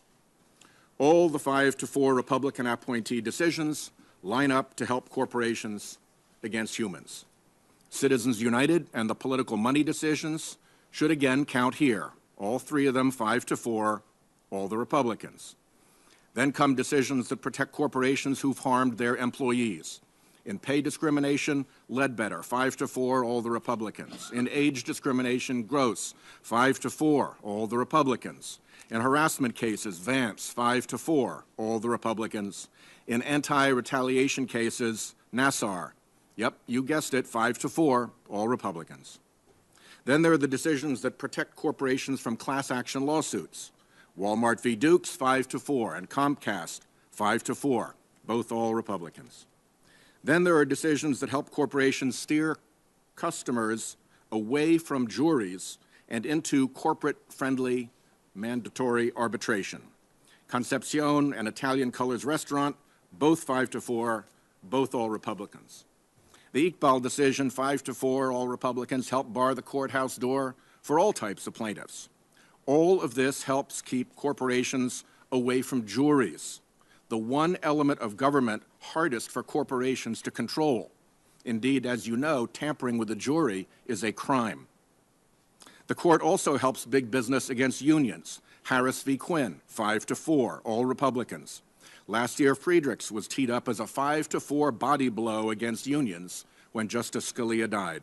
With a new 5-4 court, they'll be back. Throw in Hobby Lobby. Corporations have religious rights that supersede health care for their employees. 5-4, all Republicans. Add Heller and McDonald, reanimating for gun manufacturers a legal theory a former Chief Justice once called a fraud. 5-4, all Republicans. Help insulate investment bankers from fraud claims? Why not? Janus Capital Group, 5-4, all Republicans. Chamber of Commerce v. EPA gave corporate polluters an unprecedented victory. Again, 5-4, all Republicans. That's an easy 16-0 record for corporations against humans. To me, every time seems like a lot. There's no coincidence here. Big business has law groups out trolling for test cases to go get those cases before the friendly court. The Republican politico-industrial complex piles in with amicus briefs and floods to tell the Republican appointees on the court what it wants. Republican justices are even starting to give hints so big business lawyers can rush to get certain cases up pronto to the court. It's kind of a machine. Special interests set up and fund front groups. The front groups appear as amici before the court. The amicus briefs of the front groups tell the court what the special interests want. The court follows the amicus briefs. The decision benefits the special interests, and the special interests pour more money to the front groups. On it goes like turning a crank. The biggest corporate lobby of them all is winning better than 2-1 at the court. This 5-4 rampage is not driven by principle. Over and over, judicial principles, even so-called conservative ones, are overrun on the court's road to the happy result. Stare decisis. That's a big laugh. These were law-changing decisions, many upending a century or more of law and precedent. Textualism. The Second Amendment uses the military term, arms, and talks about militias, but never mind that when the gun lobby wants something. Originalism. There's a particularly good one. Find me a founding father who planned a big role for business corporations in American elections, or one who would have countenanced the steady strangulation of the civil jury without so much as a mention of the Seventh Amendment.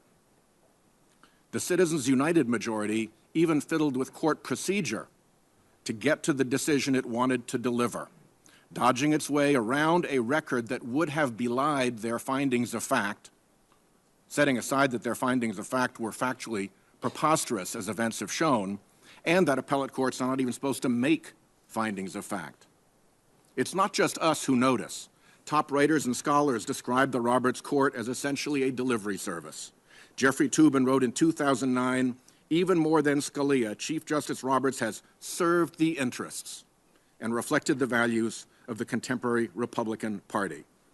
Linda Greenhouse in 2014, I'm finding it impossible to avoid the conclusion that the Republican-appointed majority is committed to harnessing the Supreme Court to an ideological agenda. Norm Ornstein has described what he called the new reality of today's Supreme Court. It is polarized along partisan lines in a way that parallels other political institutions and the rest of society in a fashion we have never seen. Studies of the court's decisions show it's the most corporate-friendly court in modern history, with Justices Roberts and Alito vying to be the most corporate-friendly justice. And the American public knows something's gone wrong at the court. A 2014 poll revealed that a majority of Americans think a person won't get a fair shake in this court against a corporation. Now, where do you fit in? When Hobby Lobby was in the 10th Circuit, you held for a corporation having religious rights over its employees' health care. Your record on corporate versus human litigants comes in by one count at 21-2 for corporations. Tellingly, big special interests and their front groups are spending millions of dollars in a dark money campaign to push your confirmation. We have a predicament. In ordinary circumstances, you should enjoy the benefit of the doubt based on your qualifications. but several things have gone wrong that shift the benefit of the doubt.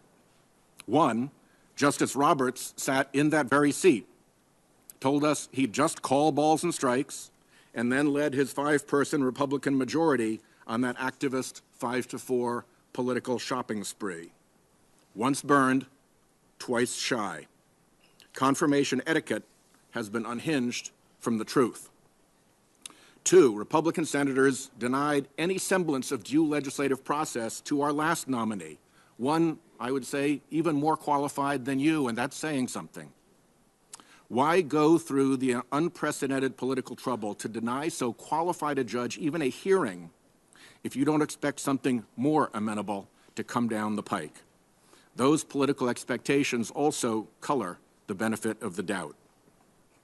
Finally, the special interests who've done so well in that 5-4 extravaganza of decisions are now spending millions and millions of dollars campaigning to push your nomination.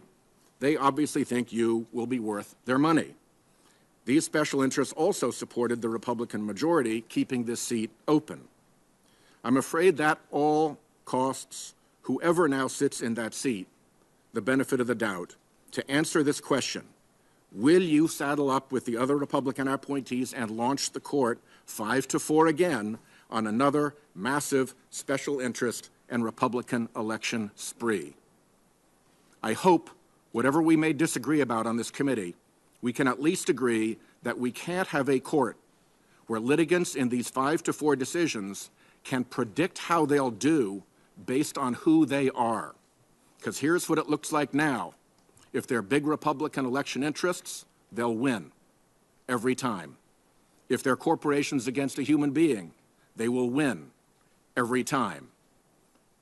And, Your Honor, every time seems like a lot. Thank you, Chairman. B. Graham. Thank you, Mr. Chairman. There's a reason I did not do this litany with Democratic nominees that appeared before the committee. I don't think it would have made any difference in terms of how other people voted, and I didn't expect them to vote with the Republican majority, Elena Kagan and Sonia Sotomayor. I could have spent a lot of time talking about how antagonistic they are to the Second Amendment, in my view, how the unborn doesn't have much of a chance in their court, how the environmentalists always win, and there's no government too big to be said no to. The reason I didn't do that is because I thought they were qualified. And if you believe this has been a great plan to get a Trump nominee onto court, then you had to believe Trump was going to win to begin with. I didn't believe that. Obviously, I didn't believe that, saying all the things I said, followed closely by Ben. But apparently, what I said didn't matter, and that's okay with me. The American people chose Donald Trump, and here's what I can say about the man in front of us. No matter who had won our primary, no one could have chosen better than Neil Gorsuch to represent conservatism on the Supreme Court. So Donald Trump deserves to be congratulated for listening to a lot of people and coming up with, I think, the best choice available to a Republican president in terms of nominating somebody who is going to keep the conservative philosophy alive and well in the court. And I doubt if you'll be disappointed many times with Judge Gorsuch, but he's a pretty independent guy from what I can tell. You'll probably be more disappointed. I've never been disappointed with Sotomayor and Kagan in the sense I knew what I was getting. They always vote with the liberal bloc. They're very qualified people. Sometimes the court comes together 9-0 to reject something. But most of the time, people break along the lines of where they came from. And I think Sotomayor and Kagan came from a view of the law that I don't accept in terms of who I would have chosen, but was well within the mainstream of judicial philosophy from the left. I thought they led exemplary lives, quite frankly. There were a lot of attacks on them that I didn't echo because I thought, give me a break. Really, are these the two worst women in the world? They lived exemplary lives, were highly qualified, and that's why I voted for them. I thought that's what we should be doing, and I'm beginning to wonder now how the game is played. I do remember when I voted for them, how many good editorials I got from papers that nobody in South Carolina read. I miss Harry. Harry's around here somewhere, Harry Reid. He said something nice about me. I can't find it. But he basically said that I wished more people would follow Senator Graham's lead when it comes to voting for very highly qualified nominees. He said that on the floor. Maybe that'll happen in the future. Well, time will tell. Now, as to whether or not this man is highly qualified, I'm dying to hear the argument that he's not. You may not like the view he has of the law, but I'm dying to hear somebody over there tell me why he's not qualified to be sitting here when a Republican president occupies down the street. Now, when you look at the Federalist Papers, I saw the musical Hamilton. It was pretty good. Reading his work was even better. And the Federalist Papers 78, 87, I can't remember the number, basically what he tells us is that the role of the Senate is to make sure that the president doesn't pick someone specially favored for their state, an association to their family, someone really cronyism, I guess, is what we're supposed to be doing. And most Supreme Court justices, up until modern times, basically were confirmed with a voice vote. So things have changed, and we can't lay all the blame on our Democratic friends about politicizing the selection process. What I want to say to the public is I'm glad people like Judge Gorsuch are willing to go through this. And I'm sure Justice Sotomayor and Kagan had wished on a couple of days they had not chosen that path, but I think they made it through, quite frankly, with flying colors. So the issue for me is I'm waiting to hear somebody over there tell me why you're not qualified for the job that you're seeking. 2,700 decisions and you've been overruled once. An academic record. The reason I didn't do all the things you did academically, I couldn't get into the schools you were able to get into. But the way you've handled yourself, I think you should be proud of the way you've handled yourself on the court. I think all the statements by your colleagues who know you better than anybody up here, when no TV cameras rolling, say nothing but great things about you, even people who have a different philosophy. So I just want you to know that from my point of view, you're every bit as qualified as Justice Sotomayor and Kagan. I think you're just as good a man as they are two fine women.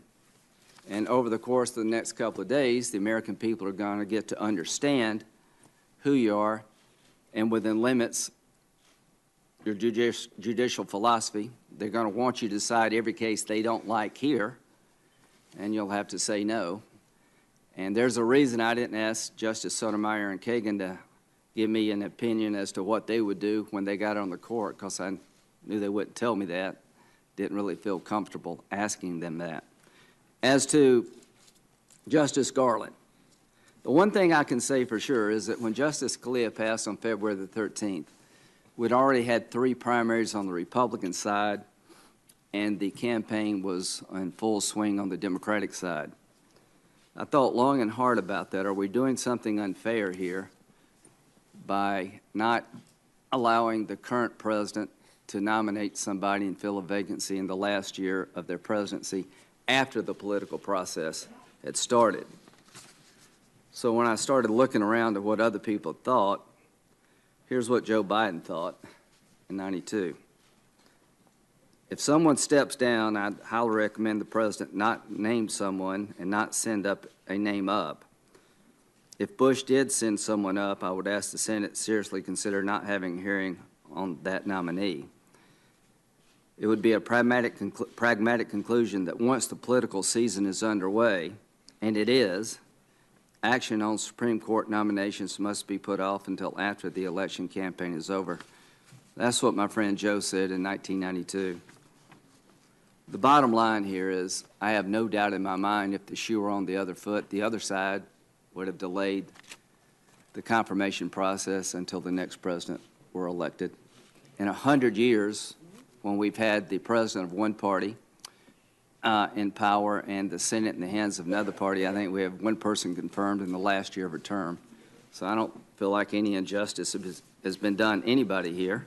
And the bottom line, when you read Democratic words from the past, they're saying basically what we said. The one thing I can say is that I've been consistent. I've voted for everybody since I've been here. For Alito, Justice Roberts, Sotomayor, and Kagan, and I feel all four had one thing in common. No Republican would have chosen Sotomayor or Kagan, but how could a Republican say they were not qualified for the job they had? They had lived an exemplary life, well qualified, and had years on the bench. Now the shoe is on the other foot. I remember after I voted for Ms. Kagan, all the headlines in the Washington Post were, "This will ensure that Graham gets primaried." They were right.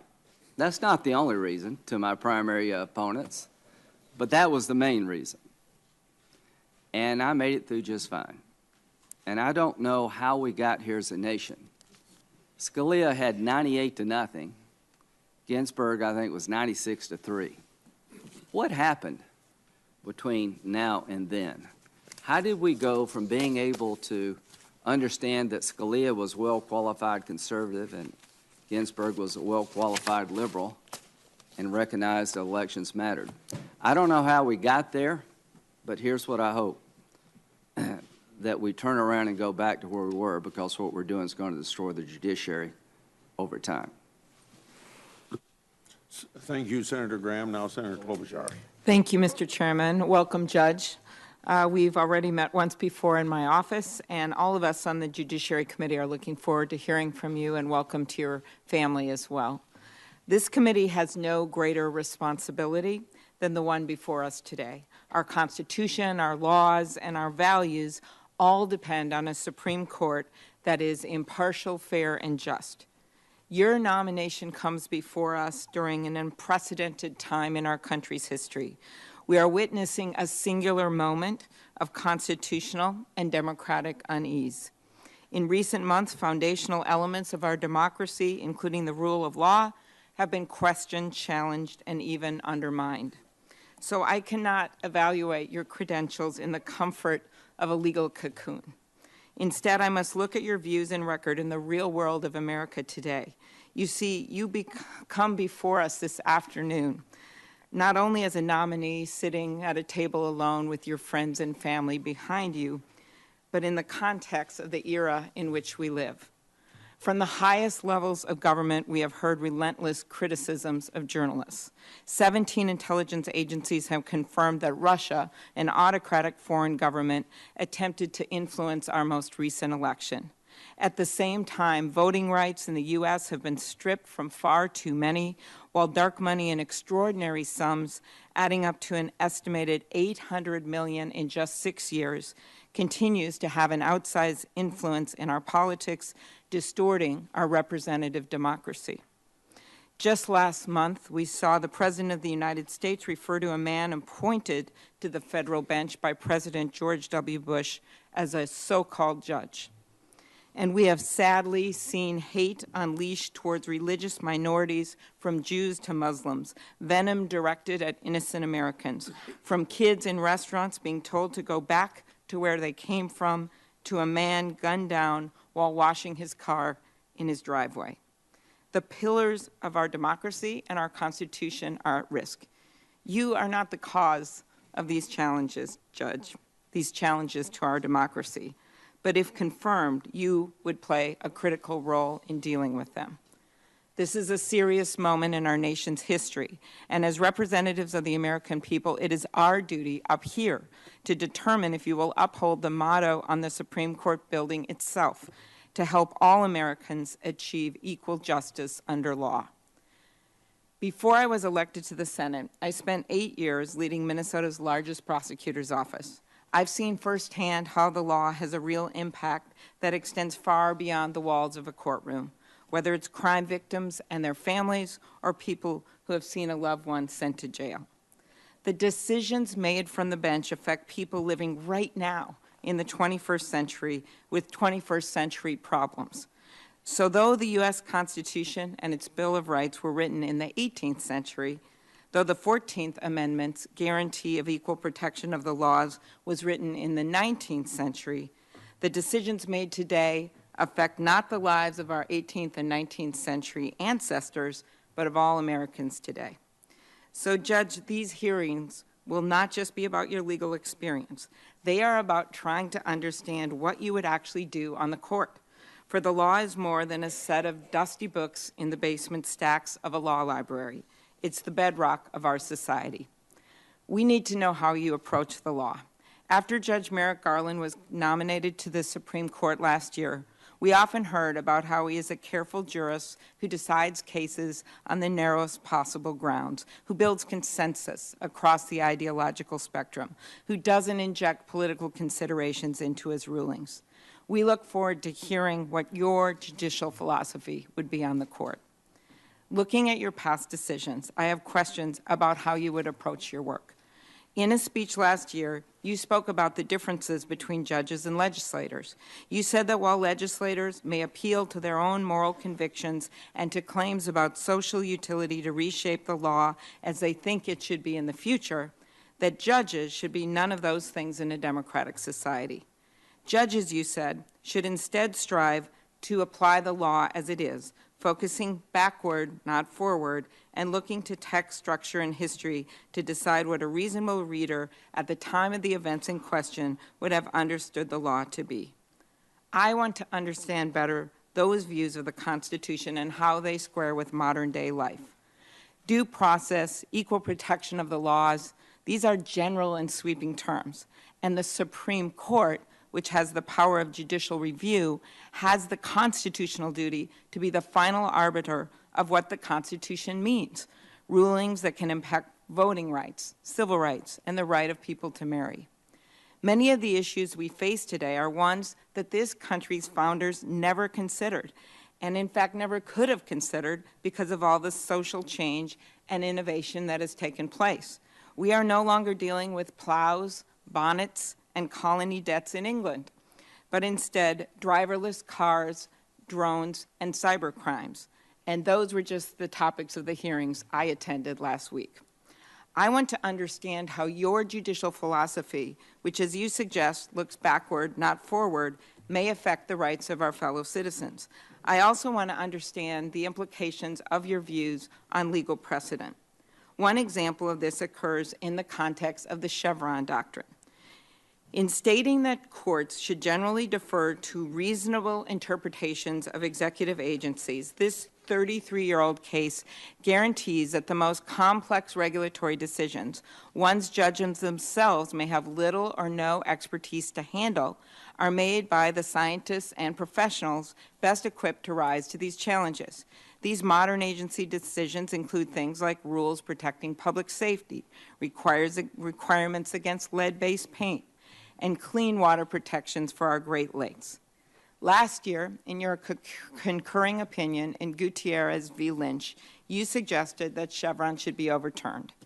Yet this act would have titanic real-world implications on all aspects of our everyday lives. Countless rules could be in jeopardy, protections that matter to the American people would be compromised, and there would be widespread uncertainty. Judge, if you believe it is really time to overturn Chevron, then we need to know with what you would replace it. Another opinion that I want to talk about is Riddle v. Hickenlooper. In your concurring opinion, you suggest that the court should apply strict scrutiny to laws restricting campaign contributions. If the Supreme Court adopted that view, it could well compromise the few remaining campaign finance protections that are still on the books. The notion that Congress has little or no role in setting reasonable campaign finance rules is in direct contradiction with the expressed views of the American people. In recent polls, over 3/4 of Americans have said that we need sweeping new laws to reduce the influence of money in politics. While polls, as we know, aren't a judge's problem, democracy should be. When unlimited, undisclosed money floods our campaigns, it drowns out the people's voices. It undermines our elections. Other questions about your views in money and politics are raised by your opinion in Hobby Lobby. In that opinion, you found that corporations were legal persons and could exercise their own religious beliefs. This ruling leaves open the troubling argument that corporations have a right to free speech equal to that of citizens, which would invalidate the prohibition of corporations donating. These aren't the only First Amendment issues I'll raise. I want to talk about New York Times v. Sullivan and freedom of the press, as well as an area you have great expertise in, antitrust. Judges, I consider your nomination. I'm reminded of something a justice who hailed from Minnesota, Justice Blackmun, once said. Surely, he wrote, there is a way to teach law, strict and demanding though it might be, with some glimpse of its humaneness and basic good. There is room for flexibility and different answers, and not all is black and white. You see, there's a reason we have judges to apply the laws to the facts. It's because answers aren't always as clear as we would like, and sometimes there is more than one reasonable interpretation. As a prosecutor, I knew that every charging decision that we made, every case we chose to pursue, had real implications. It's the same with judges. For in the end, it wasn't a law professor or federal jurist who was helped by the Eighth Circuit's reliance on Chevron. It was an hourly Minnesota grocery store worker who got his hard-earned pension. And when the court stripped away the rules that opened the door to unlimited super PAC spending, it wasn't the campaign financiers or the ad men who were hurt. It was a grandma in Lanesboro, Minnesota, who actually believed that giving $10 to her senator would make a difference. And as the granddaughter of an iron ore miner, I can tell you it wasn't a CEO or a corporate board chair whose life was saved by mining safety rules. It was the Minnesota iron ore workers, like my grandpa, who went to work every day with a black lunch bucket 1,500 feet underground in a cage. My dad, who ended up as the first kid in his family to graduate from high school and from there to community college and then to the University of Minnesota, still remembers as a little boy standing in front of the caskets of those mine workers lining St. Anthony's Church. It was the worker protections, coupled with the ability to organize as a union, that finally made those miners' jobs safe. Judge, you have been rightfully praised for your impressive academic credentials and experience. But at these hearings, I want to know more than just about your record. I want to know about how, if you are confirmed, your decisions will in fact reflect precedent and the law, whether your judgments and decisions will be good, whether they will be done in a way that will help all Americans, from that grandma in Lanesboro to that Minnesota grocery store worker. That's not politics. That's why we're having these hearings today. Thank you. Thank you, Senator Klobuchar. Now, Senator Cruz. Thank you, Mr. Chairman. Judge Gorsuch, welcome. Thank you for your decades of service, honorable service. Thank you for your family being here today. And thank you for your willingness to endure the spectacle of this confirmation hearing. February 13th of last year was a devastating day for those of us who revere the Constitution and the rule of law. On that day, we lost Supreme Court Justice Antonin Scalia. Justice Scalia was one of the greatest justices to ever sit on the court. He was a trailblazing advocate for the original meaning of the Constitution and a shining example of judicial humility. His death left an enormous hole not only in our hearts, but in the protections for the rule of law. And it left enormous shoes to fill, a daunting task that I know weighs on you as you consider the enormity of what is in front of you. Today, there is a sharp disagreement about the very nature of the Supreme Court. Some people view the court as a hyper-powerful political branch. When they grow frustrated with the legislative process and the will of the people, they turn to the courts to try to see their preferred policies enacted. For conservatives, we understand the opposite is true. We read the Constitution and see that it imbues the federal judiciary with a much more modest role than the left embraces. Judges are not supposed to make law, they are supposed to faithfully apply it. Justice Scalia was a champion of this modest view of the judicial role. But had his vacant seat been filled by Barack Obama or Hillary Clinton, Justice Scalia's legacy would have been in grave danger. If they had filled his seat, we would have seen a Supreme Court where the will of the people would have been repeatedly cast aside by a new activist Supreme Court majority. We would have seen a Supreme Court majority that viewed itself as philosopher kings who had the power to decide for the rest of us what policy should govern our nation and control every facet of our lives. We would have seen our democratic process controlled by 5 unelected lawyers here in Washington, D.C. That would have been a profound and troubling shift in the direction of the Supreme Court and in our nation's future. That is why, after Justice Scalia's untimely death, the Senate chose to exercise our explicit constitutional authority. And we advised President Obama that we would not consent to a Supreme Court nominee until the people, in the midst of a presidential election, were able to choose. For 80 years, the Senate had not filled a Supreme Court vacancy that had occurred in a presidential election year, and the Senate majority rightly decided that last year would not become the first in 8 decades. The people, therefore, had a choice between an originalist view of the Constitution represented by Justice Scalia or a progressive and activist view of the Constitution represented by Barack Obama and Hillary Clinton. During the campaign, President Trump repeatedly promised to nominate justices in the mold of Justice Scalia. And indeed, he laid out a specific list of 21 judges, constitutionalists from whom he said he would choose his nominee. Judge Gorsuch was one of those 21. Issuing such a list was a move without precedent in our country's presidential history. And it created the most transparent process for selecting a Supreme Court justice that our nation has ever seen. The voters had a direct choice. The voters understood the 21 men and women from whom the president would pick. And they had a very different vision of a Supreme Court justice that was put forth by Hillary Clinton. And in November, the people spoke. In what was essentially a referendum on the kind of justice that should replace Justice Scalia, the people chose originalism, textualism, and rule of law. The people chose judicial humility. The people chose protecting the Bill of Rights, our free speech, our religious liberty, our Second Amendment, rather than handing policy-making authority over to judges on the Supreme Court. Given that history, given the engagement of the electorate nationally on this central issue, I would suggest that Judge Gorsuch is no ordinary nominee. Because of this unique and transparent process, unprecedented in the nation's history, his nomination carries with it a super legitimacy that is also unprecedented in our nation's history.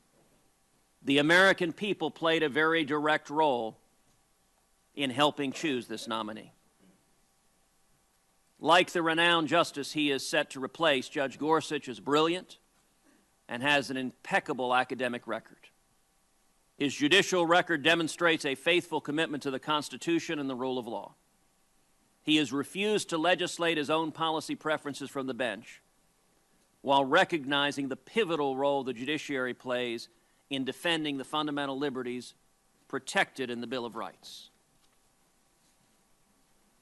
On the night he was nominated, Judge Gorsuch channeled Justice Scalia when he explained that, quote, "A judge who likes every outcome he reaches is very likely a bad judge, stretching for results he prefers rather than those the law demands." That is exactly right. And those words should give comfort to the American people and to my Democratic colleagues. And it's worth recalling that our friends on the Democratic side of the aisle understand this, and indeed, not too long ago, agreed with it. A decade ago, Judge Gorsuch was confirmed by this committee for the Federal Court of Appeals by a voice vote. He was likewise confirmed by the entire United States Senate by a voice vote without a single Democrat speaking a word of opposition. Not a word of opposition from Minority Leader Chuck Schumer, not from Harry Reid or Ted Kennedy or John Kerry, not from Senators Feinstein, Leahy, or Durbin, who still sit on this committee, not even from Senators Barack Obama, Hillary Clinton, or Joe Biden. Not a one of them spoke a word against Judge Gorsuch's nomination a decade ago. And the question this hearing poses to our Democratic colleagues is, what has changed? What has changed? 10 years ago, Judge Gorsuch was so unobjectionable, he didn't merit even a whisper of disapproval.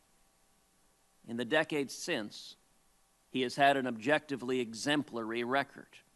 By any measure, he has shown himself to be even more worthy of the bipartisan support he received back then. Unfortunately, modern reality suggests that's probably not something my Democratic colleagues feel they can do in today's political environment. Many probably believe they have no choice but to try to manufacture attacks against Judge Gorsuch, whether they want to or not, just to preserve their own political future and protect themselves from primaries back home.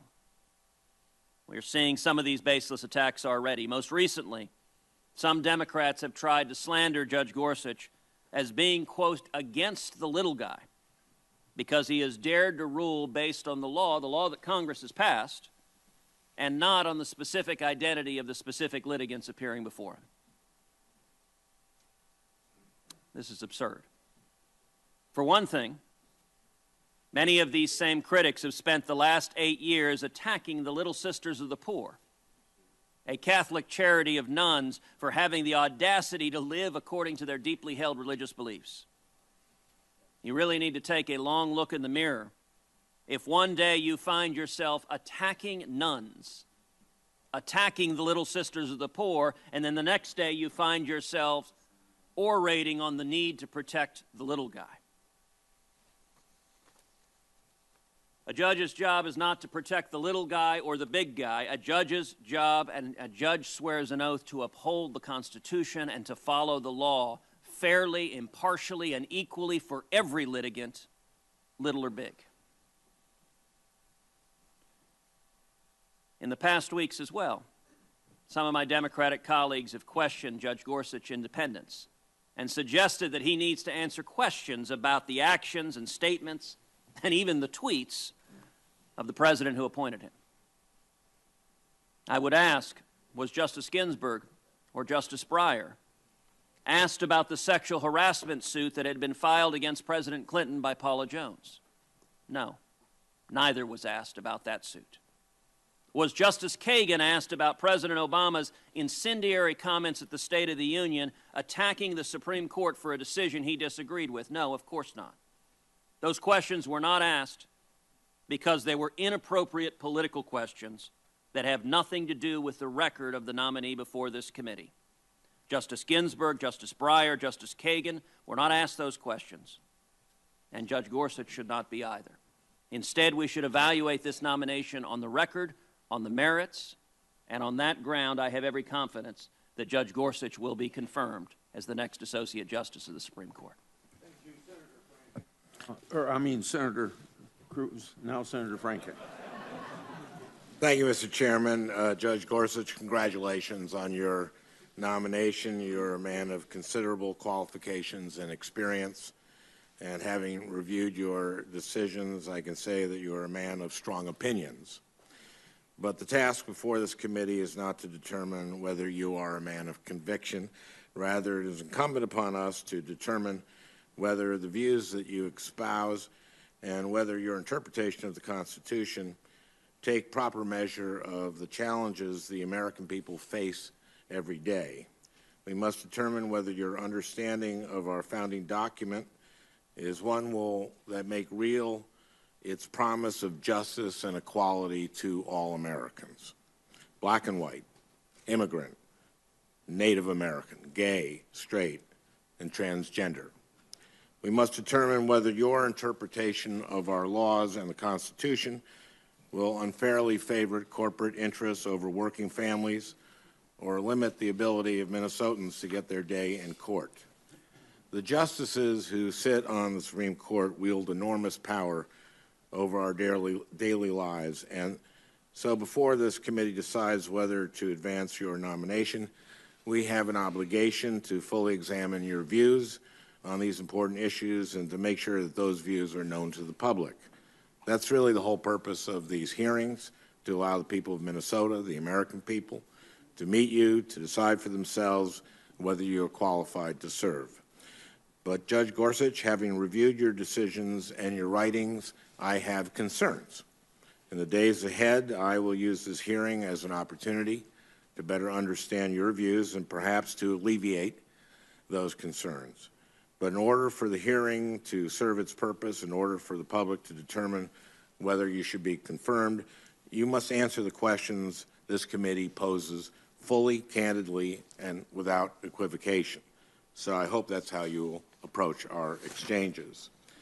Now, with that in mind, I think it's important to acknowledge just exactly how it is that you came before us today, and we talked about this, namely the committee's failure to fulfill one of its core functions immediately following the death of Justice Scalia, and before President Obama even named a nominee, my Republican colleagues announced that they would not move forward with filling the vacancy until after the presidential election. The majority leader said, and I quote, "The American people should have a voice in the selection of their next Supreme Court."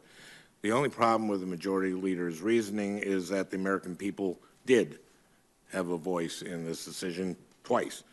Nonetheless, when President Obama nominated Chief Judge Merrick Garland, the Republican members of the committee responded by refusing to hold a hearing, a truly historic dereliction of duty of this body, and a tactic as cynical as it was irresponsible.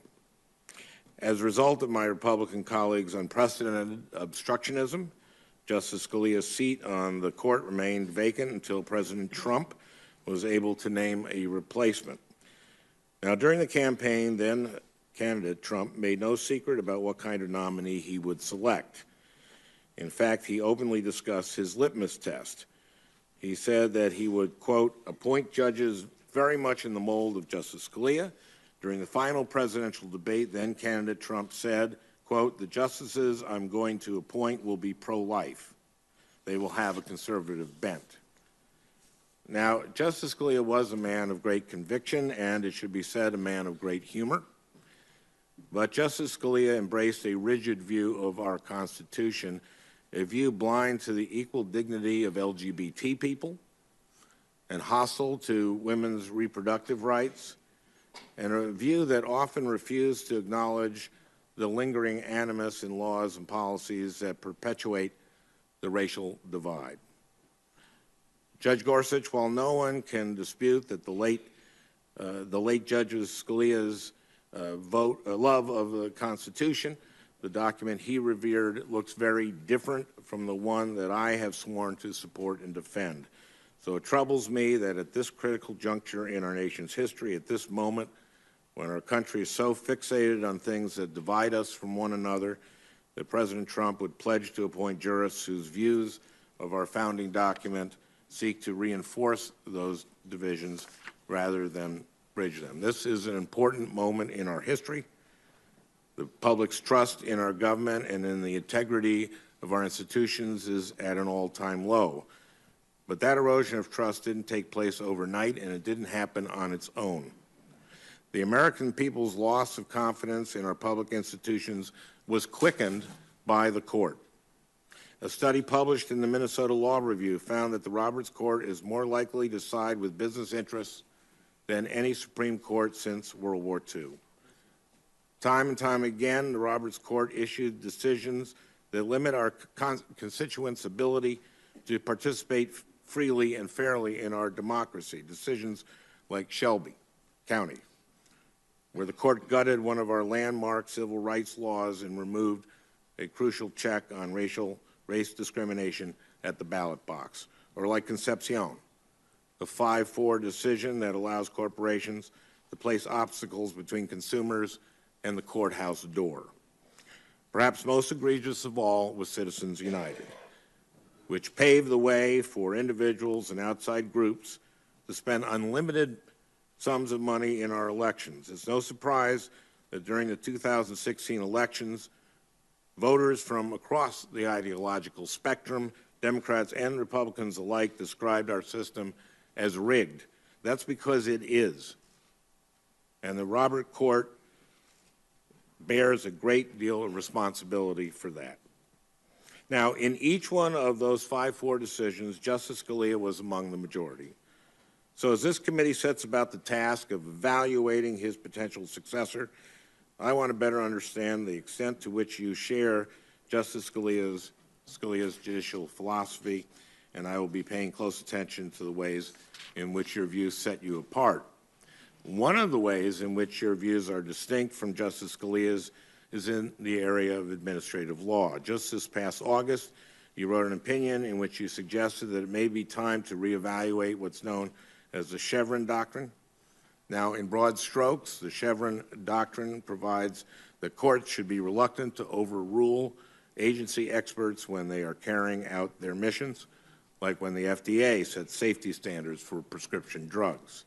This principle, outlined by the Supreme Court, recognized that our agencies employ individuals with great expertise in the laws that they are charged with enforcing, like biologists at the FDA, and that where those experts have issued rules in highly technical areas, judges should defer to their expertise.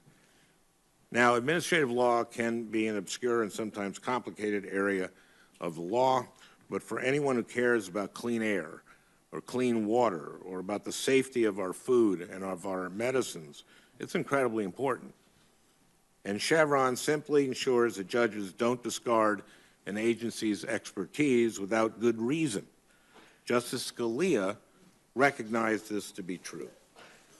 But to those who subscribe to President Trump's extreme view, Chevron is the only thing standing between them and what the President's chief strategist, Steve Bannon, called the quote-unquote deconstruction of the administrative state, which is shorthand for gutting any environmental or consumer protection measure that gets in the way of corporate profit margins. Speaking before a gathering of conservative activists last month, Mr. Bannon explained that the President's appointees were selected to bring about that deconstruction, and I suspect that your nomination, given your views on Chevron, is a key part of that strategy. So this hearing is important. Over the next few days, you'll have an opportunity to explain your judicial philosophy, and I look forward to learning more about how you would approach the great challenges facing our country. But if past is truly prologue, then I fear that confirming you would guarantee more of the same from the Roberts Court. Decisions that continue to favor powerful corporate interests over the rights of average Americans. During your time on the 10th Circuit, you have sided with corporations over workers, corporations over consumers, and corporations over women's health. What this moment in our history and our nation's history calls for is a nominee whose experience demonstrates an ability to set aside rigid views in favor of identifying common ground and crafting strong consensus opinions, someone like Merrick Garland. But your record suggests that, if confirmed, you will espouse an ideology that I believe has already infected the bench, an ideology that backs big business over individual Americans and refuses to see our country as the dynamic and diverse nation that my constituents wake up in every morning. As I said before, I see this hearing as an opportunity to learn more about your views and perhaps to alleviate some of my concerns. So I hope that we are able to have a productive conversation. Thank you, Mr. Chairman. Before the senator from Nebraska goes, I haven't talked to the person sitting there and can't get up and go, but I think when you're done, we'll take 5 minutes and you can do whatever you want to do. Go ahead, Senator from Nebraska. Thank you, Mr. Chairman. Judge, This is a special moment in the life of our republic. We have an opportunity to stand back from more than 200 years of our history, to evaluate our civic health, and to recommit ourselves to a government that is intentionally limited, to powers that are intentionally distinguished and divided. That's what these next few weeks are actually about. Arguably, the most important thing the U.S. Senate will do this year is confirm the next Supreme Court justice. I want to focus my opening remarks around the simple image of a judge's black robe. It's a strange thing that All right, everybody. Well, we will take you to the rest of that hearing tomorrow on our show. It goes on for a couple more hours there. So I just wanted to put that on pause just to say thank you for joining us here tonight on the stream. We had a lot going on today. We had, President Trump holding a rally in Louisville, Kentucky, the situation with Comey looking into the Russian hacking as well as the wiretapping, and a lot of you guys tweeted me your opinions at my Twitter account, which is Mary Kate Fox 10. And if you guys want to continue the conversation, you can tweet me after the show, because that is the end of tonight's Fox News Now stream. But we'll be back on the air tomorrow at 9 a.m., you guys. Don't worry, we always stream Monday through Friday, 9 a.m. to 9 p.m. So I'll see you guys tomorrow. Thanks for joining me.